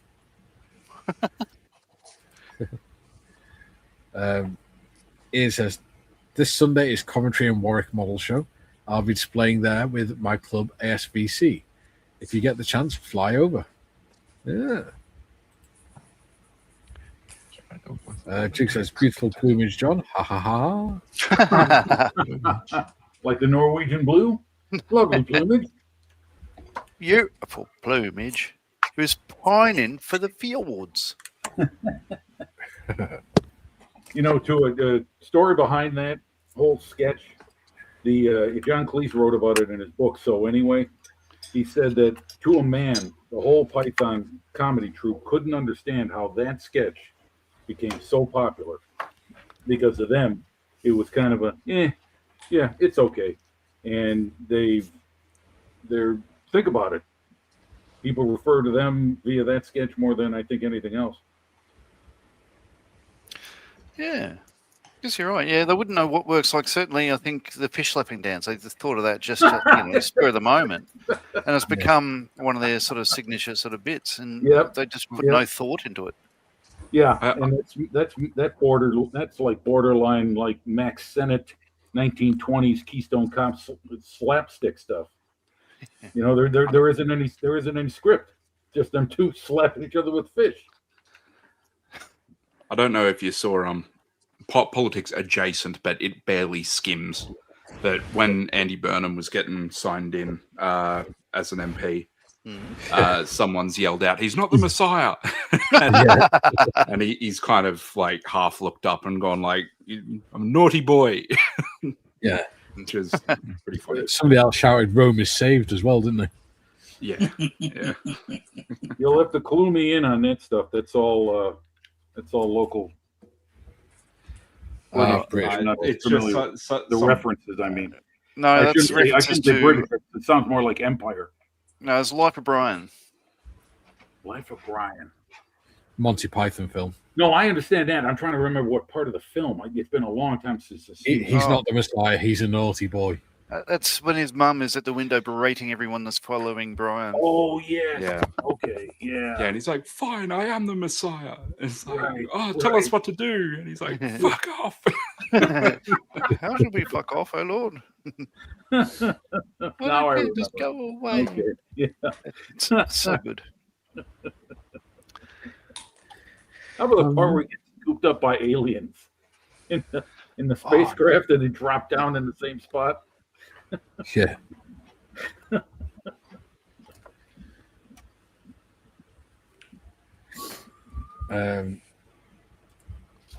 Matthew says Coventry is too far away for him. Following Ghost says, hi everyone, slept late, almost missed the show. It's all right, buddy. Hello, Ghost. Just make sure you lube up. Ian says, so what have the Romans ever done for us?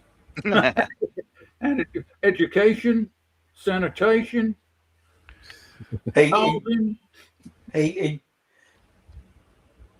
Yeah. Oh my. The aqueduct. Coventry. What the hell does that symbol mean?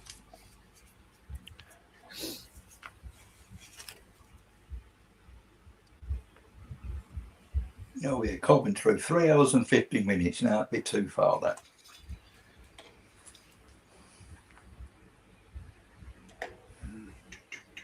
Where is Heat up my- screwdriver and press on protruding end of plastic pin. Okay.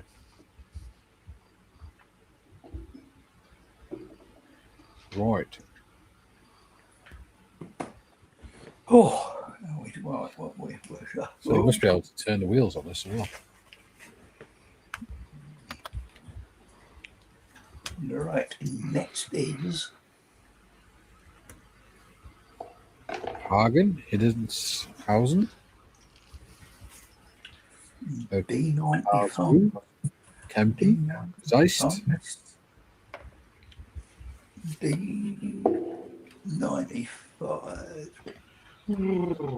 so Enger, Bunter, Proton, and Kostenberg.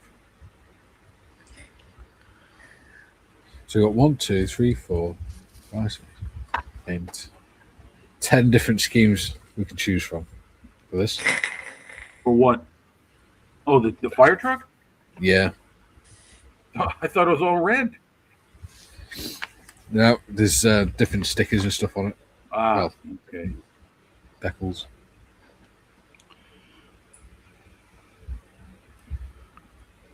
Oh, I see. You mean for different areas it's serving. Is that what you're saying? Yeah. Okay.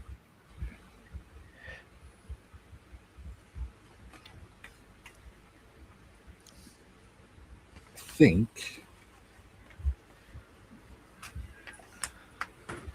Where is it? So I gave the vegan finished all the decals and gave it a matte coat earlier today. Really? So Ooh, nice. I'll show you how it looks. I think it's looking bloody fantastic now. Wow. Very good, John. My Yeah. compliments. The clear must have done something to the blue on the logos because it's actually got a little bit more. It's not quite so pale, and I like it. So yeah, it's it's come up like it's very, very clean at the moment, but Yeah. bloody gorgeous plane, isn't it? It is. It's a beautiful aircraft. Yep. Always love that. Brings back pleasant memories of me building the Matchbox 72nd scale kit. Yeah. Painting that splinter camouflage. I think I'll do the Hindenhausen one with the yellow 5-ear on it. It's not. Oh, it's not an American. No, it's German or Dutch. Ah, that's a shame. Some 'cause it'd Dutch be nice schemes to- are German. Yeah, be nice to do the one that they've got at Ground Zero. Yeah. Oh, the FDNY. Yeah. Either the 5-ear or the Brandwehr. I think probably the 5-ear. Boy, you got to paint it with something. So we'll hit it with a wrap. Yeah. That makes sense to me.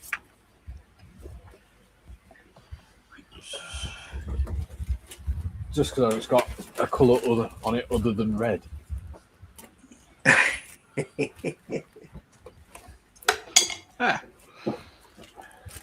Pop. Duke says, we are all individuals. Are we? Oh, no. Matthew says, he has a wife, biggest dickus, incontinentia bucket. Incontinentia buttocks. Yeah. We swabber. Pirate 1980 says, morning from Atlanta, Georgia. I'm sitting here watching my super favorite YouTuber group while making and eating breakfast. I'm working till 12:30 a.m. today. Then I'll be off both days this weekend. Lovely. Good for you, and hello to you in Atlanta. Yeah. Duke says, good day, Pirate. And Pirate says, I'm blown away from everyone's amazing job they're doing. Thank you. We don't do much, but what we do enjoy. That sounded quite eloquent. That's That was you almost- may have created a slogan. That was Yeah. almost poetic. Yes. Yeah. Ugh. I'll have to stop all this clever nonsense. I'll start getting hives if I'm not careful.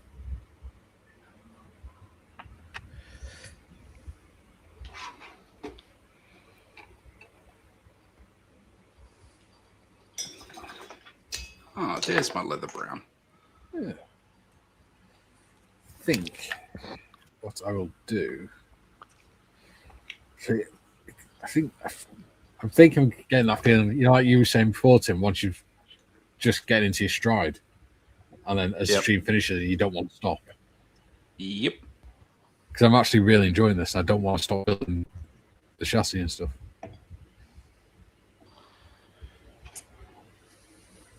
So what I might Carry on, mate. Carry on. Yeah. Actually, yeah, because the guys want me to do the other one as well, didn't they? Even though there's not many parts to this, it's going to take a bit of painting. All right. Are you going to be able to assemble the majority of the model before painting, or will you have to kind of do it part by part? I think I'm going to have to paint a lot of it first because there's some parts that move and things. Yeah. I'm finding the same problem with that Jeep I'm building.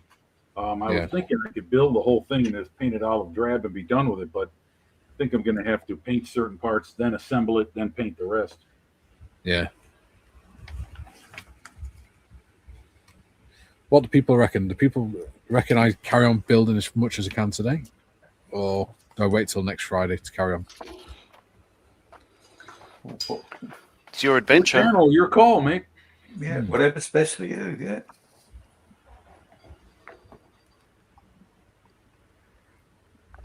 Or I could finish building the chassis up to the axles, do the axles, and then next week start on with the transmission and the engine and things.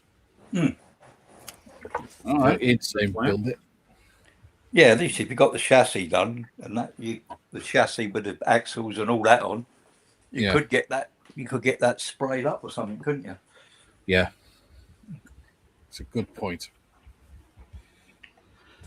Having said that, I need to look at how the body fixes onto the chassis before I do that. Because I don't want to clean a half of it off to get the body on. Yeah, that's the thing. When you're painting in and building, you got to make sure you understand where you're attaching the parts together with post painting, so you can remove that from remove the paint or stop it from entering by putting tape over that.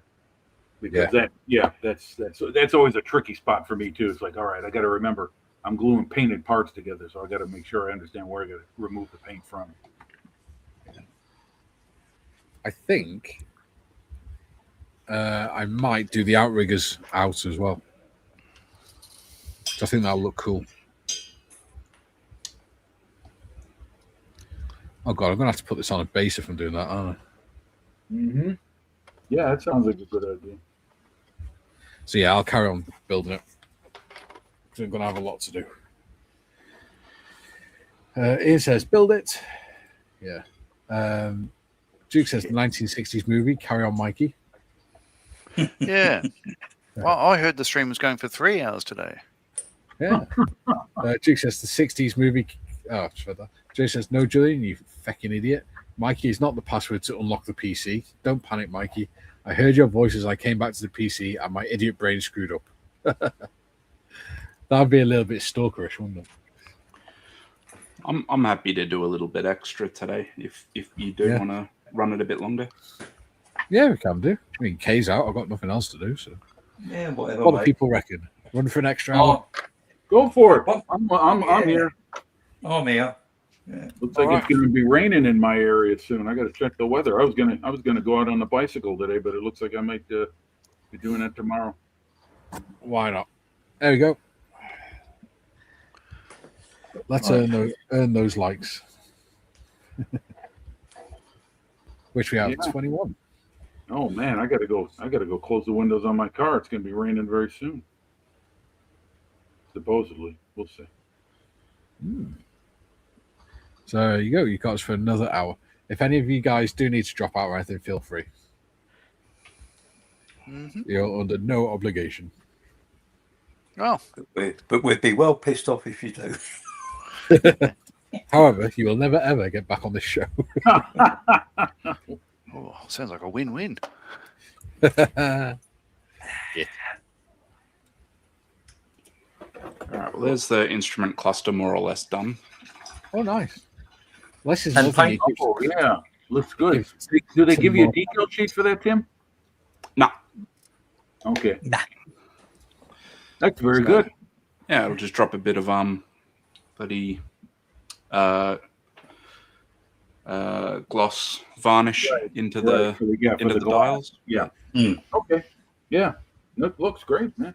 And inside the airplane, it'll look even better because you'll be able to have it just part of the cockpit. Nice. Yeah.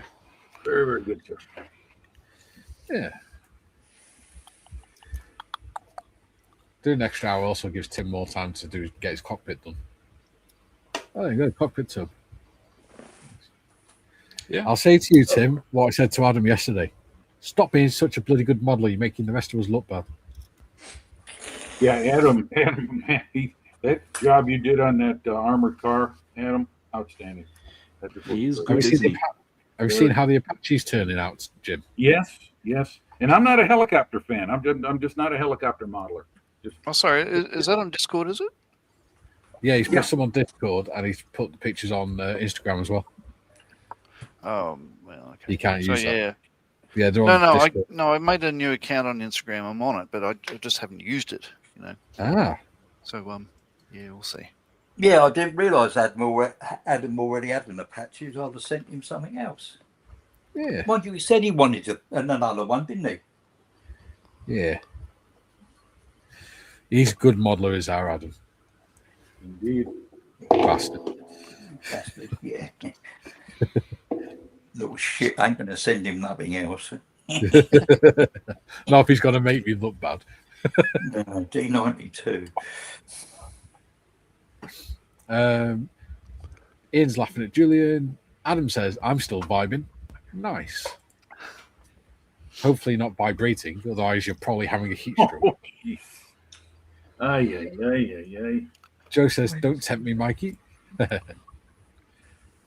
Joe says, I'll be here for 30 more minutes, finish the PE on my Liberator and didn't curse or throw it. See, Good Joe, man.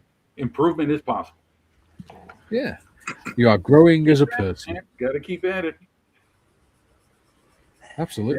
I look at photo etch in a kit. Now I've not done a floaty thing. I mean, I've not done some 200 scale or 350 scale, thing that's got 3-4 sheets of railings. But Yeah. the PE that I get in the kits that I build, I'm like, okay, great. I'm ready for it. It doesn't intimidate me like it used to. It used to be like, oh man, I don't know if I could do this. This looks too much. But Yeah. no, you keep at it. It no longer is it no longer holds reign over me. Let's put it that way, or whatever I'm Yeah. trying to say. Wonderful. I'm the same with accurate armor kits.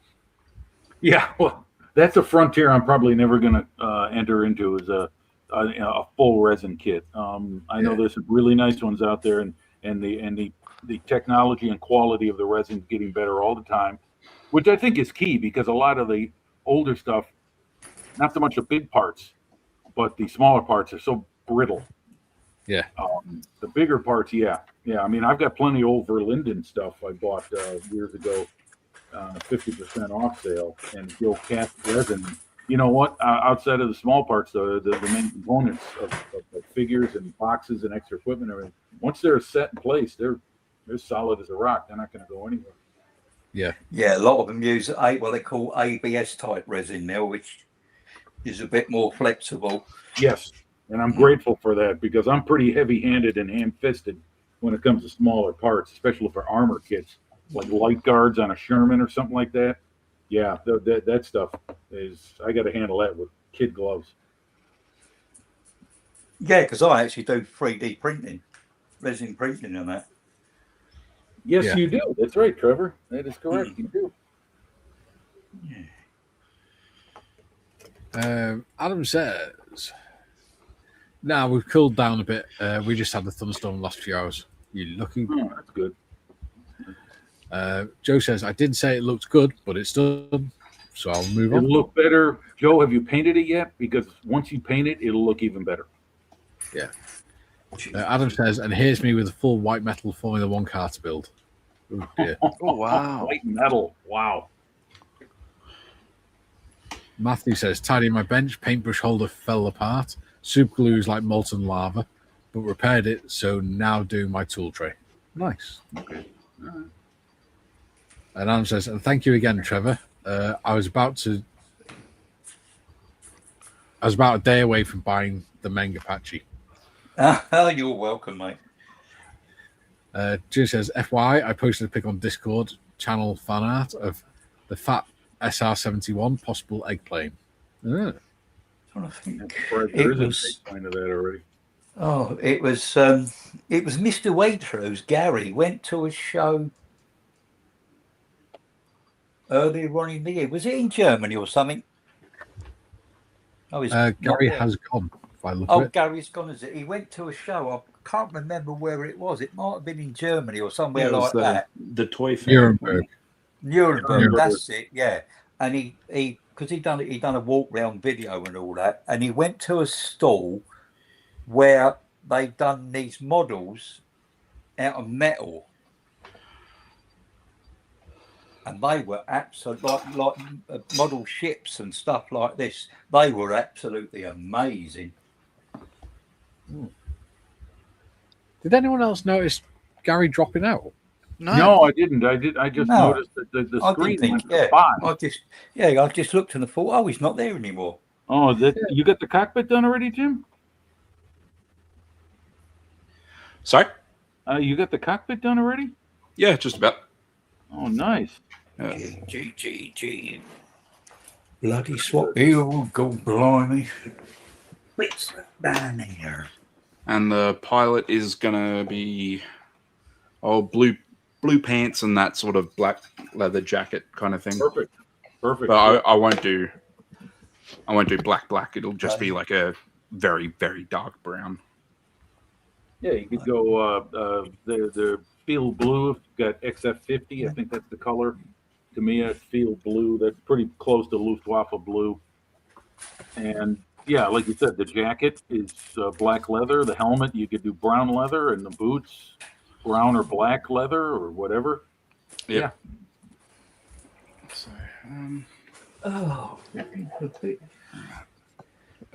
Julian says, for fuck's sake, it's 29 bloody degrees in my office and the fan on full blast. G by 1. Here we go. Same here. It's 29.5 in here with the fan right next to me and right next to the monitor. Back in a second.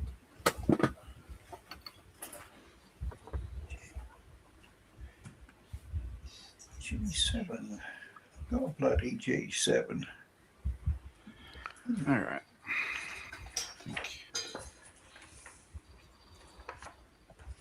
Oh, hang on. Just about do. G's bloody. G's the clear bits. Why would they want me to put in clear bits now?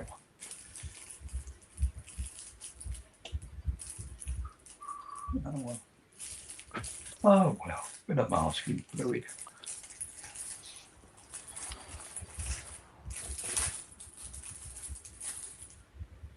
G7. Oh my God. Here we go. That's it.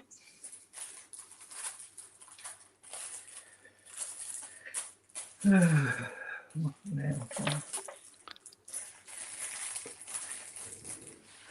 All right. lucky Do for now. BFN.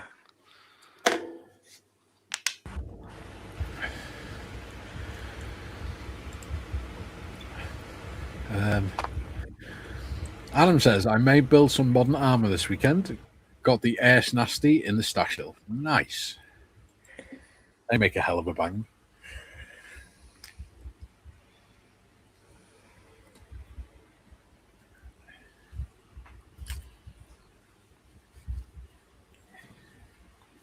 Yeah, so there's a Focke-Wulf cockpit kind of slapped together. Bing, bang, boom. There we go. Ah, very good. Have a look. Oh yeah. Woo. Very nice. They're good, Herr Evans. That didn't take you long. No, it looks nice too. And great thing about those Tamiya kits, they dress up nicely all on their own. Yeah. Yeah. So now I'll work on our flyboy. No, Yeah, not well, for it.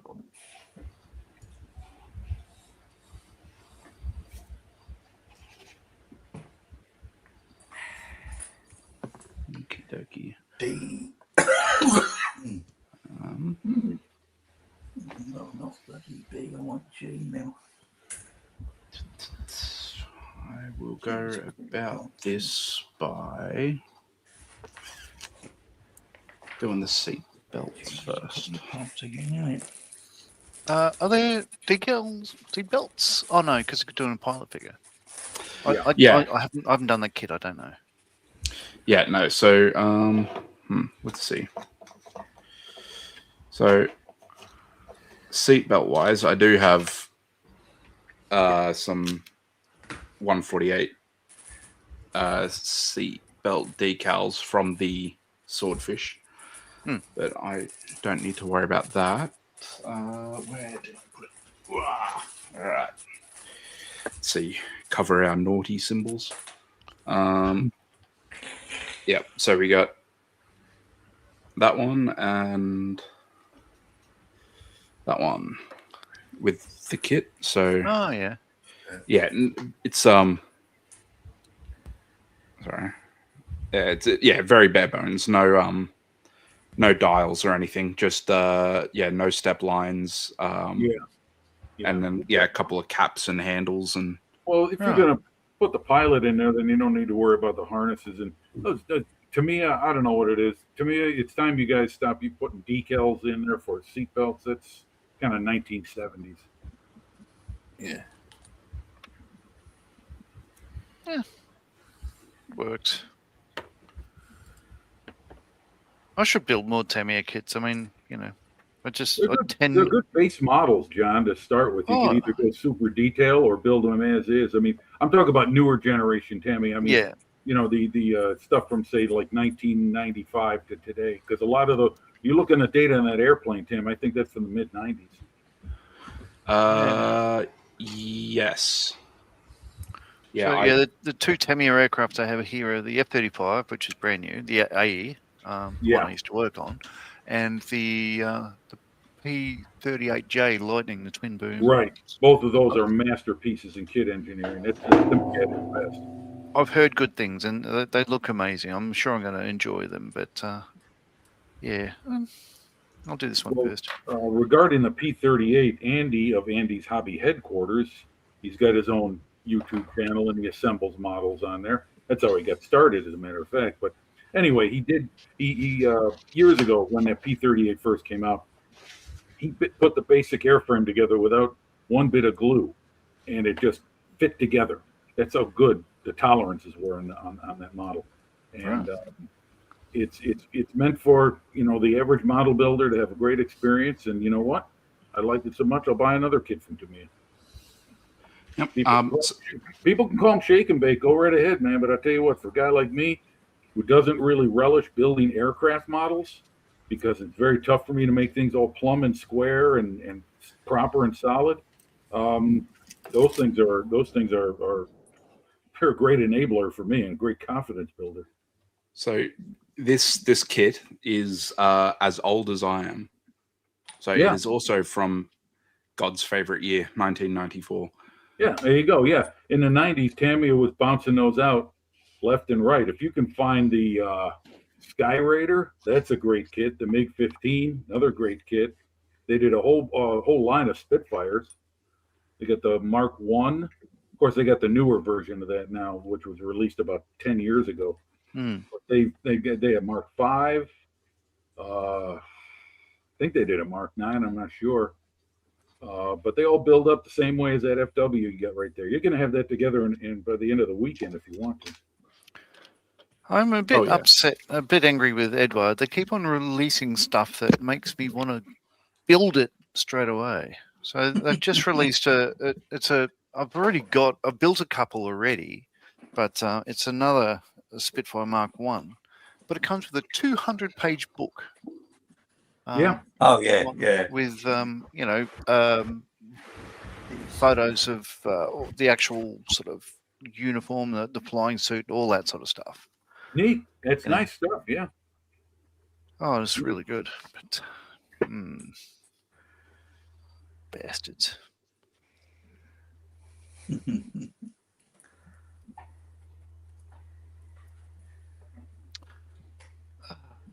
Well, a lot of them Edward kits are a weekend job, aren't they? They're cool weekend kits, but they're not. Yeah, you'd be hard pressed doing one of them on a weekend. Certainly, if you're going to do a 48 and 48, yeah, don't choose an Edward kit. You know.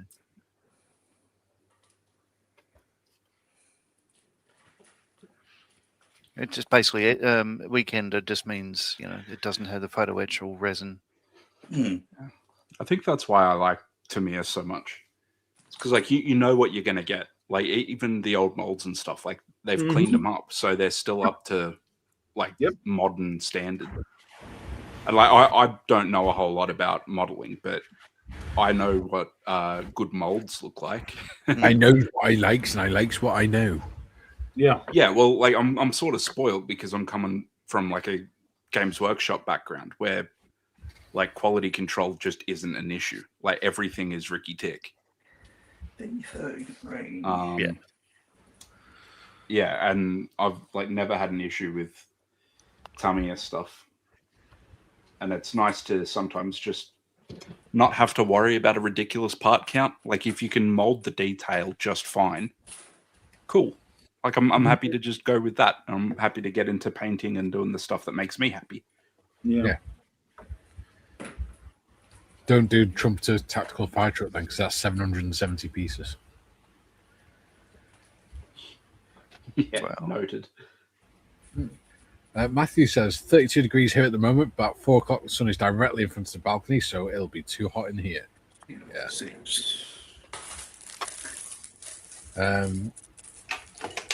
Obviously, says how to cool the office. Get some chrome mirror tint. Put that on your south-facing windows. My rooms are quite cool now. Yeah. Go the Elvis Presley method. Yep. Joe says 30 more minutes. I'll throw a breakfast pizza in the oven. I'm hungry. Yeah. I've just had a pork pie and a yogurt. Pork pie and a yogurt. Yeah. Got to keep those sugars up. David says for new modelers, Tamiya is very good to start. Yeah. It is. Matthew says last Tamiya aircraft I built was their Beaufighter. And as far as I know, it's still on display at the Sleep Air Museum. Nice. Very good. Excellent. Joe says, Jim, I have a 1/16th American Tank Commander figure arriving today. Nice. Oh, cool. Is that from Tacom, Joe? Is that have to do with that the Jeep that you bought? The Jeep and utility trailer? Just asking. Joe says, agreed, David. I think Tamiya do good basic kits with a beginner can do to a good standard, but more experienced modeler can enhance to their level. Yeah. Exactly. You got it. That's it. They're a good balance, aren't they? Yeah, I find them that way. Some people think they're too simple, that they're just too shake and bake. To each their own. So yeah. I don't know if P-47 Thunderbolt if you want. Yeah, I don't know if it's controversial to say or anything, but like if you're going to be saying comments like that the kit is too simplistic, then you had better be doing everything perfectly to be able to say that. Right, good point. Yeah, like if you're top couple of % of scale modelers, cool, all right, fair enough.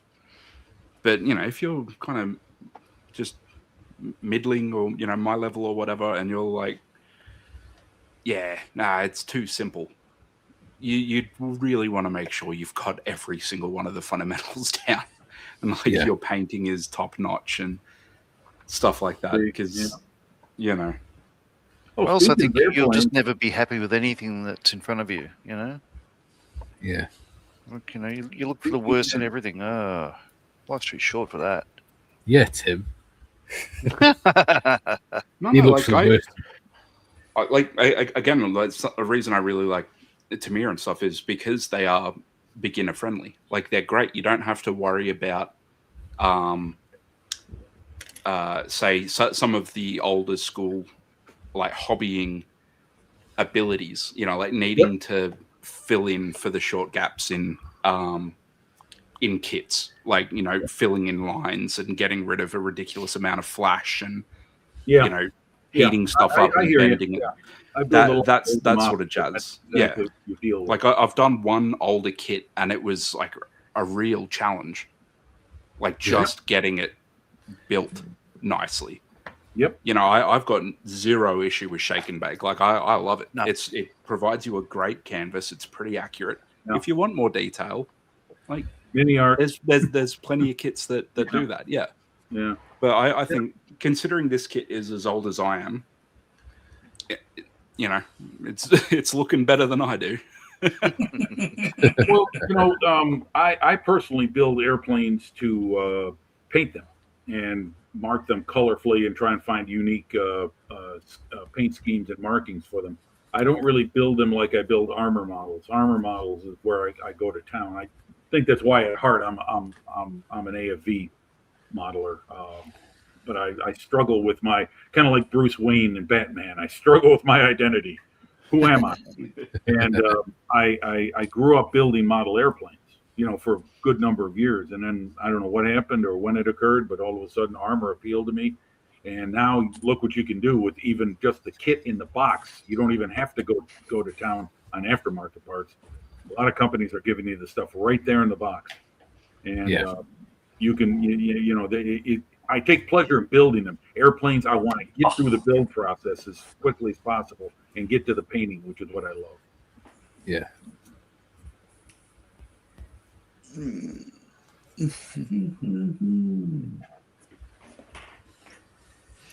So here's the educational portion of this live stream.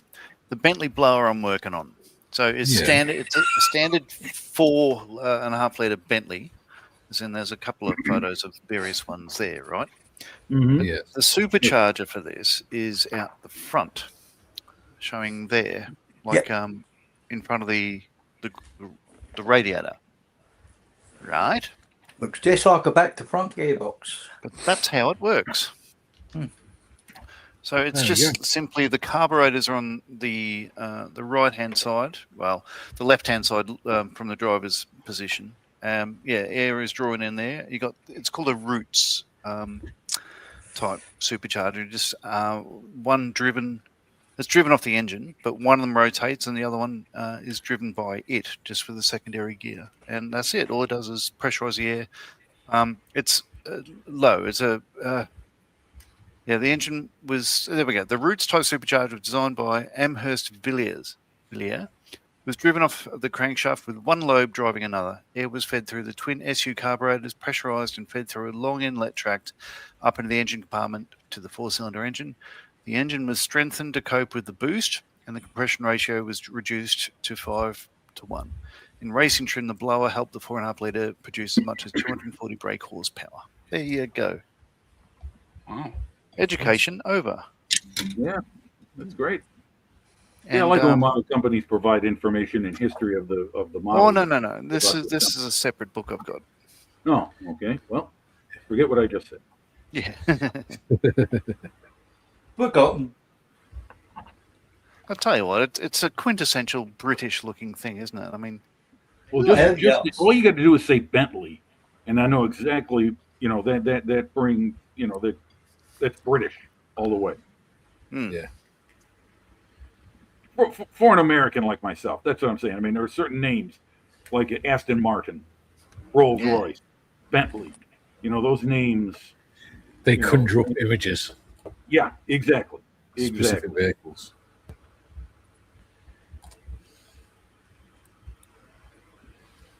Eel pie. Yeah, lard on pizza. Yes. American release of our sausages. I didn't talk about. Now, I'm not bringing food into this. I'm just talking about names of vehicles and even aircraft. Hawker Siddeley, Supermarine. I hear those names and I know exactly what the country of origin. Yeah, apple pie is another one.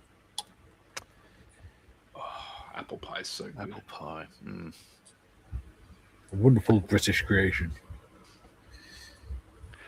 It's a mystery to me. Not wanting to get stuck into Americans too much again, Jim, but It's your favorite topic to obsess about, John. Apparently, the meat pie, for instance.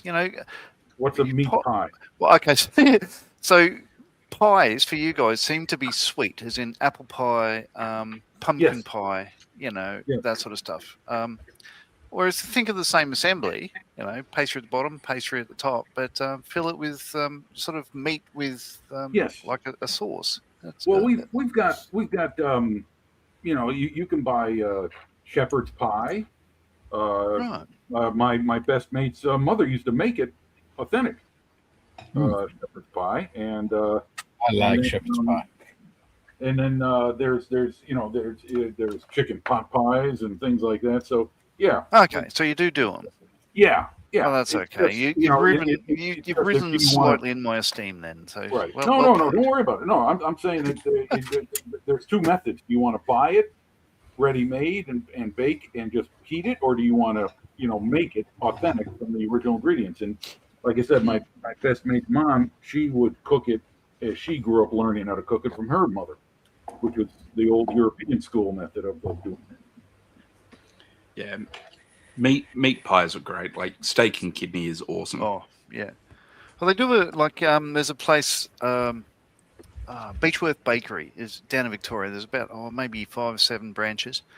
Beechworth is the primary place where they were. It's certainly where they started, which is it started as a mining town in Victoria.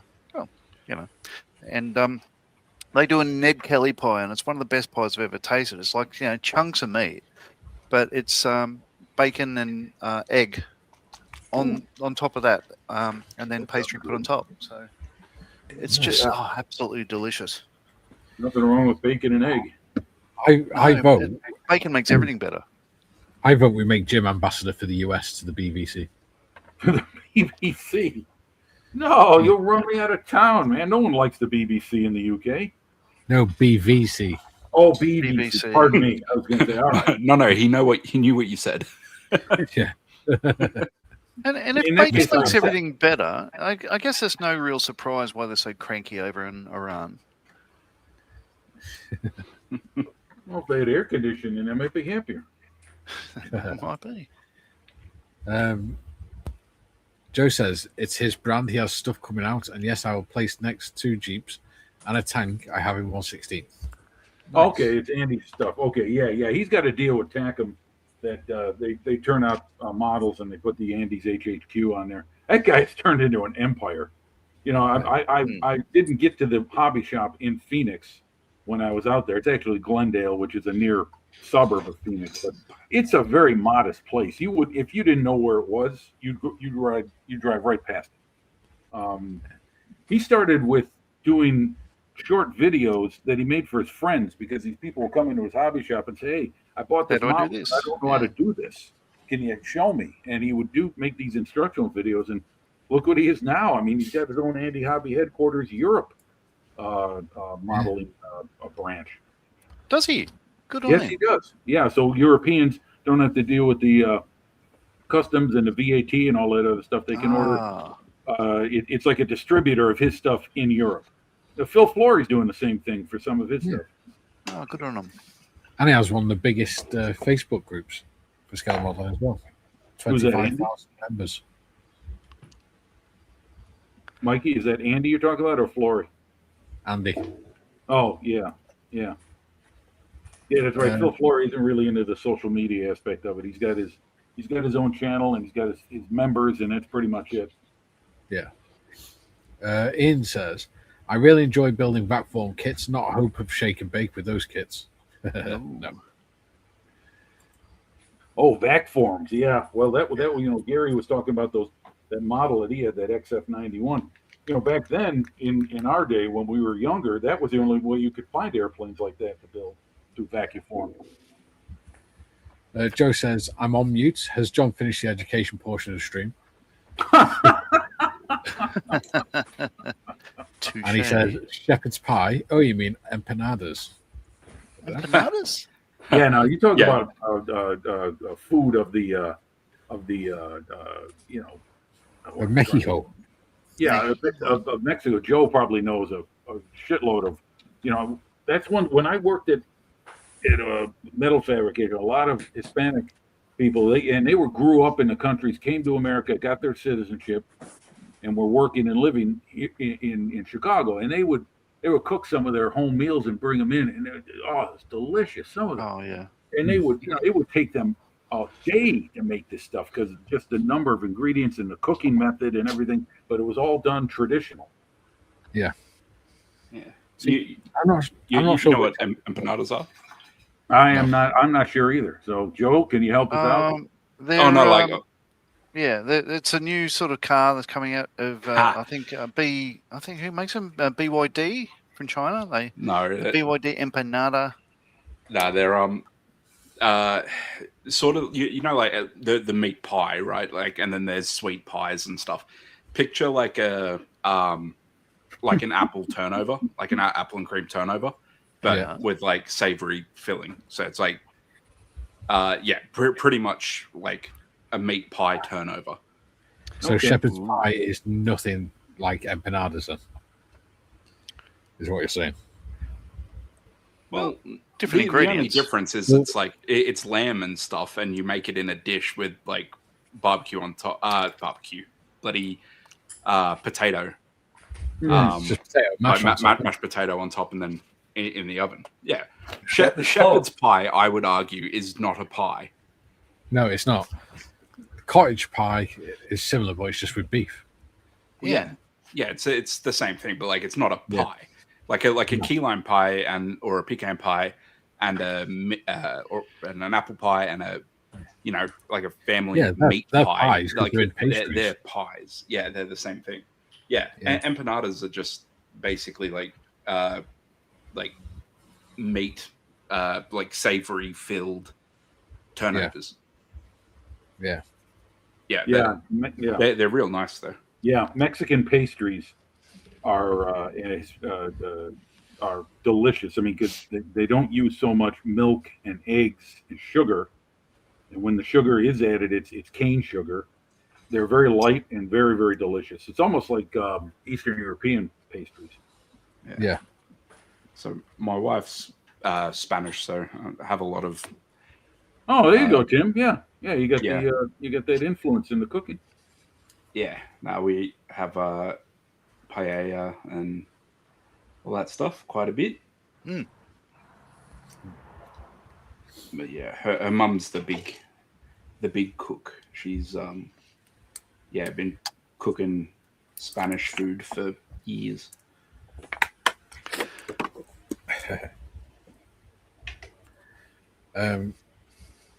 Jerry says, I've been on Google Gemini again and done a Bentley blower as an egg car. Pick on Discord. Oh, I'll certainly look that up. On channel fan art.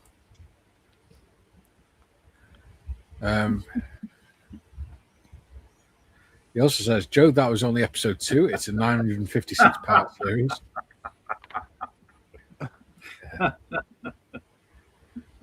Joe says, Latinos will wrap anything in tortilla and eat it. Wow, good on them. Yeah. Julie says, shepherd's pie just has lamb instead of beef in cottage pie. Yeah. Yes, sir. Imagine, say, if it wasn't for multiculturalism, I think the British would be stuck with the meat and 2 veg, but like, bleaching the color out of carrots and stuff, like boiling the vegetables for way too long, losing all the flavor and stuff like that. So anyone who's against multiculturalism, I reckon, like their food is magnificent. Yeah.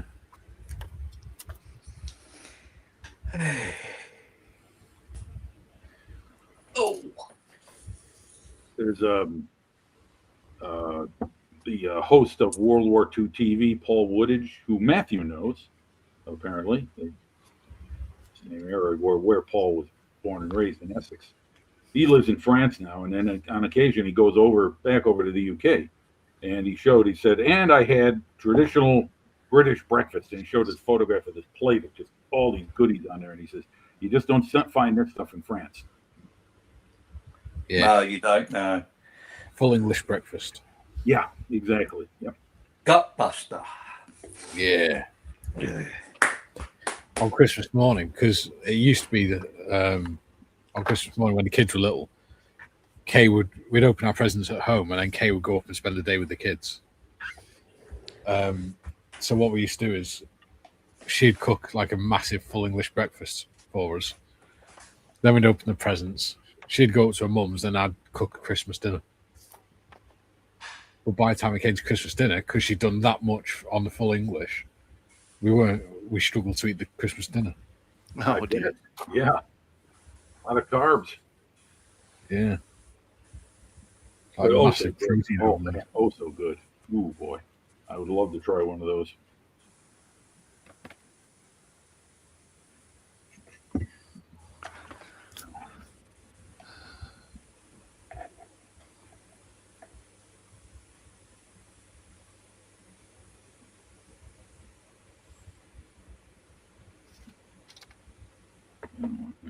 Oops. Recharge time. Oh, okay. Let's see.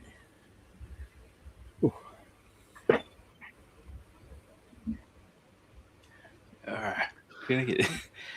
It's just not quite smooth. This coat. Yeah. 22. So the better-looking Marley turns up here at about 8:30 in the morning with his lovely partner, Mary. Oh, yeah. What's he tracking north for? Oh, he just wants to come up and play. Just for the weekend. They're home again, Sunday evening, and he's flying interstate for work again the following morning. So, yeah, I just thought, I think I might come up and have a beer and a burger. So that's what they're doing. Nice. Good a reason as any. Yeah. So Paul does a lot of traveling for his job? He does, yeah. Like most weeks, he's actually probably half a year. He's interstate teaching courses in hydraulics. That's not bad. So I've just thrown the wheel together because I can. But yeah, that looks all right. Once it's painted, yeah, that'll look all right. Yeah, that looks great. Good molding on the spokes. Yeah, like I wanted to do this kit fairly soon is because it's an interesting subject, I think. So how do you like building Heller kits? Because this is like your third one, right? Yeah, the third one, yeah. Well, the last one I don't really count the last one because it was just it was almost like a 48 and 48, just smashed it out. Mm-hmm. Yeah. The half jobby. I think I've shown that on the stream, haven't I? Yeah, you did. Yeah, I like it.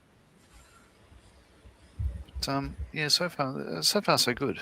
Like it's just I can get rid of that rubber band now.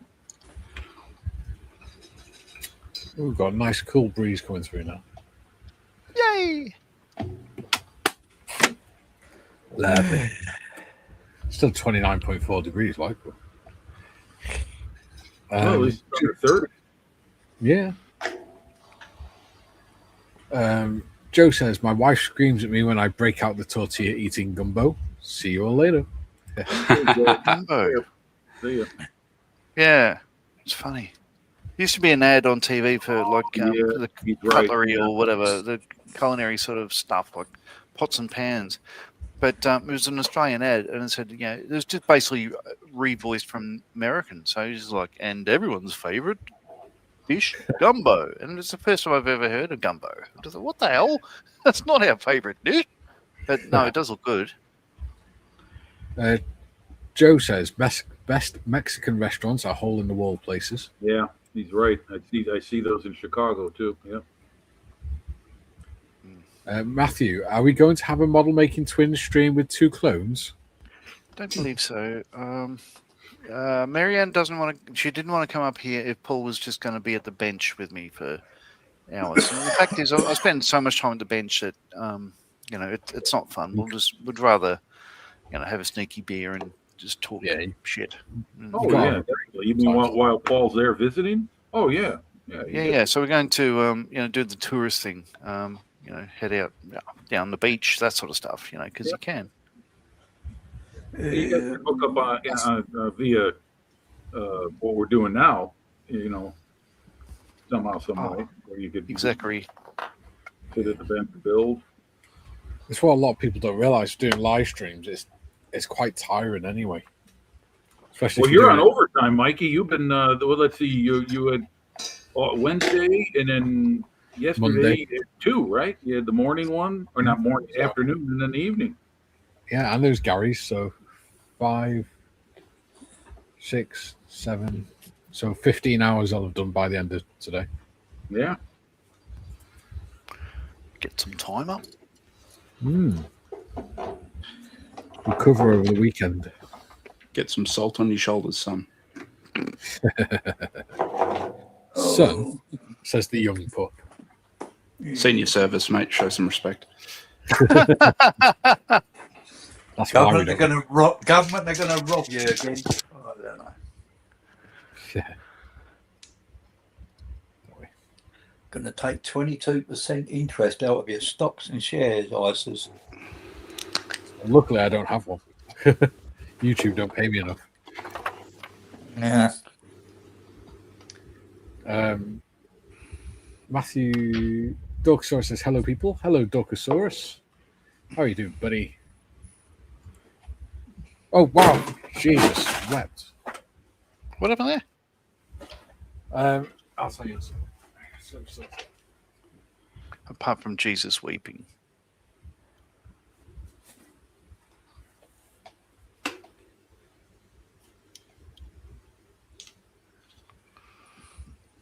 God, this is not a bad kit.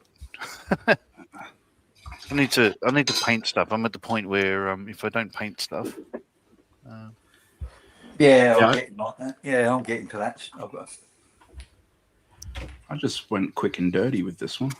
Yeah, Just that's the trouble with aircraft. You have to keep painting things before you put it together.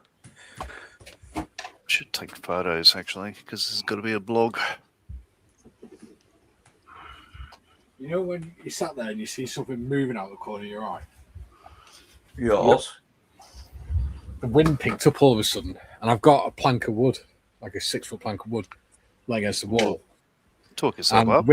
the wind picked up all of a sudden, pulled the curtain out, which knocked the plank over, which fell over and just crashed into a load of DVDs and CDs. Oh, God. Oops. Hopefully nothing scratched. It's because he disrespected me. Long as it hasn't damaged any models. No. DVD cases can be replaced. Yeah. I sense such a wind that the people of Egypt have never seen and will never see again. In Egypt, what are you on about? What have you been taking? The Old Calm down, Testament. Timmy Trump. The Old Calm down, Testament. Timmy Trump. Julie says, I'm having way too much fun with Google Gemini. Any egg vehicles that don't exist that you wish did? Where's he stuck it on the Discord? A Foden recovery. Oh, Channel okay. fan. I'd like to see an X-15 eggplane Ooh. because it's so long and sleek that Yeah. I'd like to see an X-15. Thank you very much, Julian. I'd like to see an impersonation of John the Baptist of Graham Hill. I'd like to see a Foden recovery truck as an egg vehicle. That'd be cool. Oh, that is There you go. Okay. Yeah. Dutch Dave says, 38 degrees here now. These are Mediterranean temperatures. Yeah. Whoa. I guess it's hot over there in the Netherlands, too. Jeez. Oh, yes. DVD. Yeah, I've got a couple of friends that decided they were going to do a cycling tour around France. They went to France end of last week. Just in time for the double-digit heat. Yeah. Yeah, I think they. Yeah, the new they've done record 2 temperature. days they've done 2 days and then gave it up. Yeah. The new record temperature for France was set yesterday, and it was 44.5 degrees. Wow. Yeah, that's a belter. People, there's actually people dying in France because of it, because of the heat. Oh yeah. Yeah, I'd imagine Yeah. like there'd be certainly like this sort of weather, but We had the be awful. massive heat wave in 1995 here in the Chicagoland area, and about 30, 40 people died. But 2 weeks of intense heat and humidity where the daily temperature was over 100 degrees. Wow. Yeah. It's not good, is it? Well, what the problem was is that folks would close their windows and doors thinking they'll trap the cooler air in the house, but you don't, not in that weather. It's not going to last. And sadly, people, died. Yeah.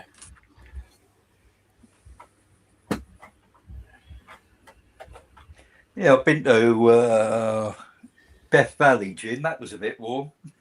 Yeah. Yeah. That's that's I think the clue's in the name of that one. I'm sorry, Mikey, go ahead. I said I think the clue's in the name of that one. Yeah, you could be right. Yeah. Well, there's a place in Eastern California that's right on the state line with Arizona, Western Arizona, Needles, California. And it's perennially the hottest spot in the United States. In fact, the Marines and I think even the Army do a lot of training out there in the Western or Eastern California because it's just scrub desert out there. I mean, it's so remote. They about as good as you're going to get to assimilate the climate of the Middle East. Yeah. Yeah, there's an ultra marathon that runs through Death Valley. Yes, there is. You're right. Wow. Which is insane. Exactly. So I just had a look. What was the highest temperature ever recorded in Australia? 50.7 degrees Celsius or 123.3 Fahrenheit. Shared in 2 locations: Onslow, Western Australia, 2022, and Oodnadatta in South Australia in 1960. Wow. But 50.7, yeah, that's just like, I'm not going to do much today. You factor in humidity too, and that air is very difficult to breathe. It'd be no humidity. It'd be outback in both places. So it's like it's like a convection oven. Yeah, they'd have no respite whatsoever. Okay. Like it'd be awful. And that was the record, but every other day of the season would be like that as well. It'd be awful.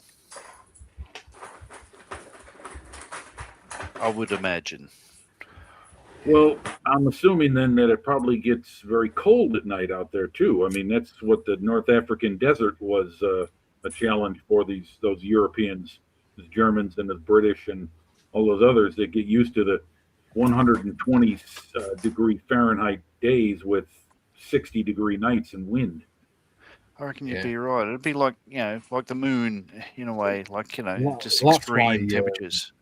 That's why David Sterling used to wear a Royal Navy weather jacket. Yeah, that heavy coat. Yeah. Yep. That's why you see a lot of POWs in those old black and white films. They're carrying these big coats because, it may be hot enough you don't need it at noon, but by midnight you're going to need it. Yeah. Yeah, God, I'm glad I don't live in a desert. Because there's the other stuff too. Like, if you've got a bit of shade, everything else wants that shade. Mm-hmm. Yeah. It's like the whole reason camel spiders and stuff chase you. It's like they're chasing your shadow. Yeah. They're horrible little creatures. They're not so bad. I mean, they're not tasty, but they don't kill you.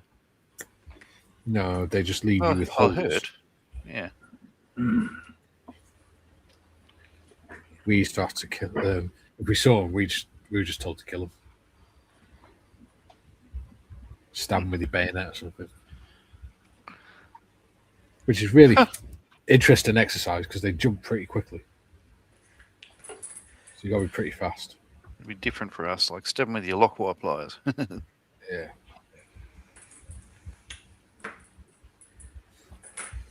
I hate spiders. Get your Batman to hit it over the head with a cricket bat.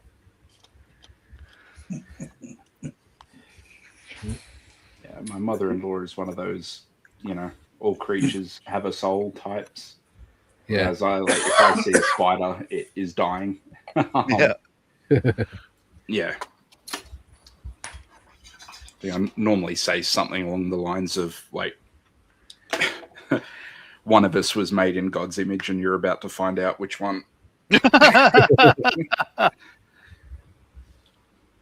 fun. And thus saith the Gospel of Tim. Yeah.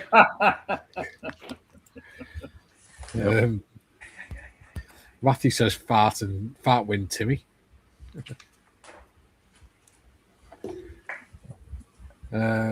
Matthew also says, yeah, when you look at British soldiers doing the victory parade in Tobruk wearing full battle dress uniform. Yeah. That does not look comfortable to me. We've come a long way in terms of material technology for clothing. Yep.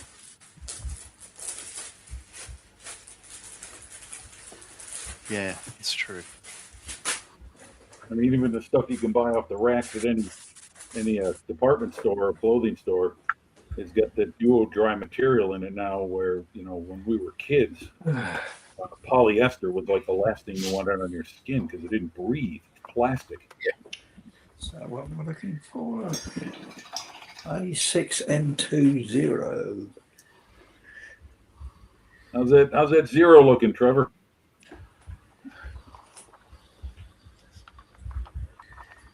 Lots of bits. Yeah. Oh, wow. It's a border kit, so you're going to have lots of bits. Yeah. Yeah. The only thing is, the instructions don't give you any colour Mustangs for anything in the cockpit. Not a dicky bird. No, I don't know what happened with them and Tanka, but they just don't give you color call-outs anymore. No. Luckily, I've got, which I really, if anybody sees them that are into aircraft, at second hand, I've got these books on aircraft. Oh, yeah. Okay. Yeah. Concise Guide to Axis Aircraft of World War II, which is warplanes of Germany, Italy, and Japan. Right. You like doing Italian planes, don't you, Jim? I've got one. Yeah. I mean, the camouflage on them is always interesting and a challenge with the airbrush. Yeah, and I've got the British one as well. That a little bit more. So look, oh no, yeah, I've got American. Concise Guide to American Aircraft of World War II. Nice. Oh yeah, I've seen that one. Oh, and I've just found a box of Tamiya military figures. German Panzer Grenadier. Didn't even know I had that. So looking at that Thunderbolt in relation to the Mustang underneath it on your screen, Trev. Yeah. I've heard it said that pilots of the Thunderbolt can avoid enemy fire by running around in the cockpit. Is that top one? Yeah, it's huge. Yeah, so Hey, you can turn the steering wheels on this. oh, is it? Oh, that's good. Oh yeah. Oh yeah. Oh, nice. So, Okay. Very good. Yeah, it's all That'd be fully, full colour illustration of all the planes and everything and that. Oh, blimey, what's this? A postcard. Newport 1, 2 Squadron RAF. Oh, that's quite, I didn't even know that was in there. Oh, nice. Turning up the other. Yeah, go for it. Oh, there you go. Yeah. Joe says, for this extended stream, do the corporals get overtime pay? Asking for the friend. No, they get charged more next month for their subscription. Julie says, Mikey, John, I've uploaded pics of Egg Foden and Egg X15 to Discord. Oh, Nice. God bless you. Salt of the earth. Check that out. Yeah, X-15 is oh man, it's one of my favorite jets of all time. Oh, it's amazing, isn't it? Yeah, I saw it in person at the Air Force Museum in Dayton, Ohio. So you can see it there if you ever want to. Yeah. Just, you read about the career of Neil Armstrong and, all the things that he did prior to the Apollo 11 mission. Mhm. Yeah. Just amazing. Yeah, those guys were all longtime servicemen that were pilots. I mean, they all had their own service records of. But I'll tell you what, the one that most impressed me is Eric Brown, because he flew so many different airplanes. Oh yeah. What a career! What a lifetime! I mean, you got to fly all those captured German aircraft at the end of the war, and various stuff during the 50s when like Gary was saying before, stepping inside of one of those is like, okay, we got an idea this might work, and you're going to be the one to tell us if it does. Yeah, and reading his book, when he talks about, he crashed his plane in the Solent Sea, like it was a jet-powered flying boat, and when it landed, it sort of like it was, there's a problem with it. So he's sort of like, you can imagine, sort of cartwheeled on the surface of the Solent. And he said, like, he remembers grabbing hold of the aircraft, and the only reason he did that because he was convinced he was about to die, and he grabbed the aircraft or part of the aircraft and wrapped his arm around it, so they'd be able to find his body. And you just think, oh my God, that's amazing, Yeah, it is. You're right. And he was grabbed by just as he was dying, he was grabbed and pulled out of the water. And it was just incredible. And of course, he lived to 93 or whatever it was. To be able to tell the stories, just an amazing career. So many firsts. Very true. Yeah. That'll enter it. Oh, I think I need to put it up the other way back. Where are we? That's it. Can you see that, John? Sure can. Classic Warbirds, the Anzacs. Yeah. Yeah. Now you want to talk about some worn out, dirty aircraft. Actually, can we zoom in on Trev's quadrant there? I just want to see what that nose art on whatever aircraft that was there. Yeah. Oh, okay. That's a tiki, isn't it? You would know. You're not that'd be a Kiwi pilot. Classic Warbirds, Malcolm and Stephen McKenna. Ah, Ventura Publications. Yeah, Ventura Publications. I understand they're from New Zealand. Well, all Australian Air Force and Royal Nationals, New Zealand Air Force, high altitude test pilot, air war over India and Burma, Luftwaffe Broken Eagles. Yeah. Cool. Can't even remember where this came from. Yeah, well, reference books like that are just such a. I can see where it came from. It's from the library that hasn't been returned.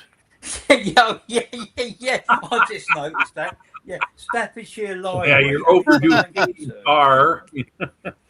Yeah. 10,000 pounds. Yeah. 24th of September 2012. I think it's a little bit overdue there, Trev. Yeah. I probably bought it. What does the one underneath say? What did the stamp at the bottom? Oh no, that's the library code. Yeah, I expect. Yeah.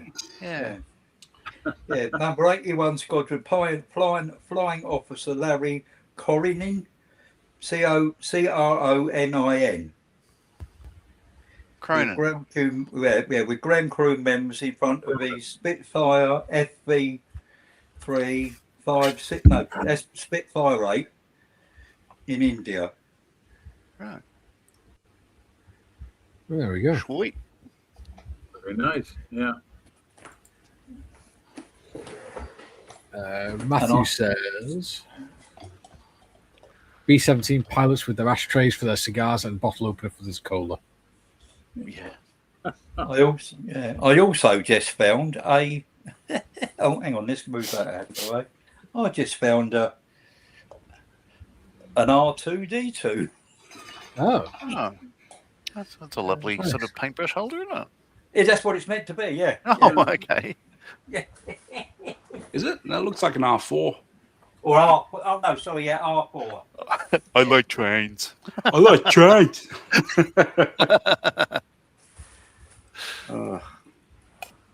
Yeah, R2D2's there. That's R2D2. It sucks. I think I've had to say goodbye to Star Wars. Yeah. Yeah, I've come to the realization that like the people that like it, I really don't like them.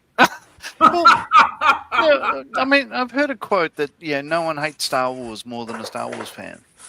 Yeah, like I love Star Wars. It's just like, if I say anything kind of Star Warsy, and then they're like, "Oh my god, you like Star Wars too?" And it's like, yeah, sure. And then it's like, all of a sudden, I must agree with like all of their political views and stuff as well. Right. And it's like, oh god, it becomes just too much for me. So I'm just like, okay. So yeah, now I pretty much just go, yeah. It's like my dirty little secret. Just occasionally watch Return of the Jedi or something. Guilty pleasure. I watched Empire Strikes Back the other day. Ah, good What a man. film. Yeah, it's probably. I think it's my favorite of the series. I think it's almost a perfect film.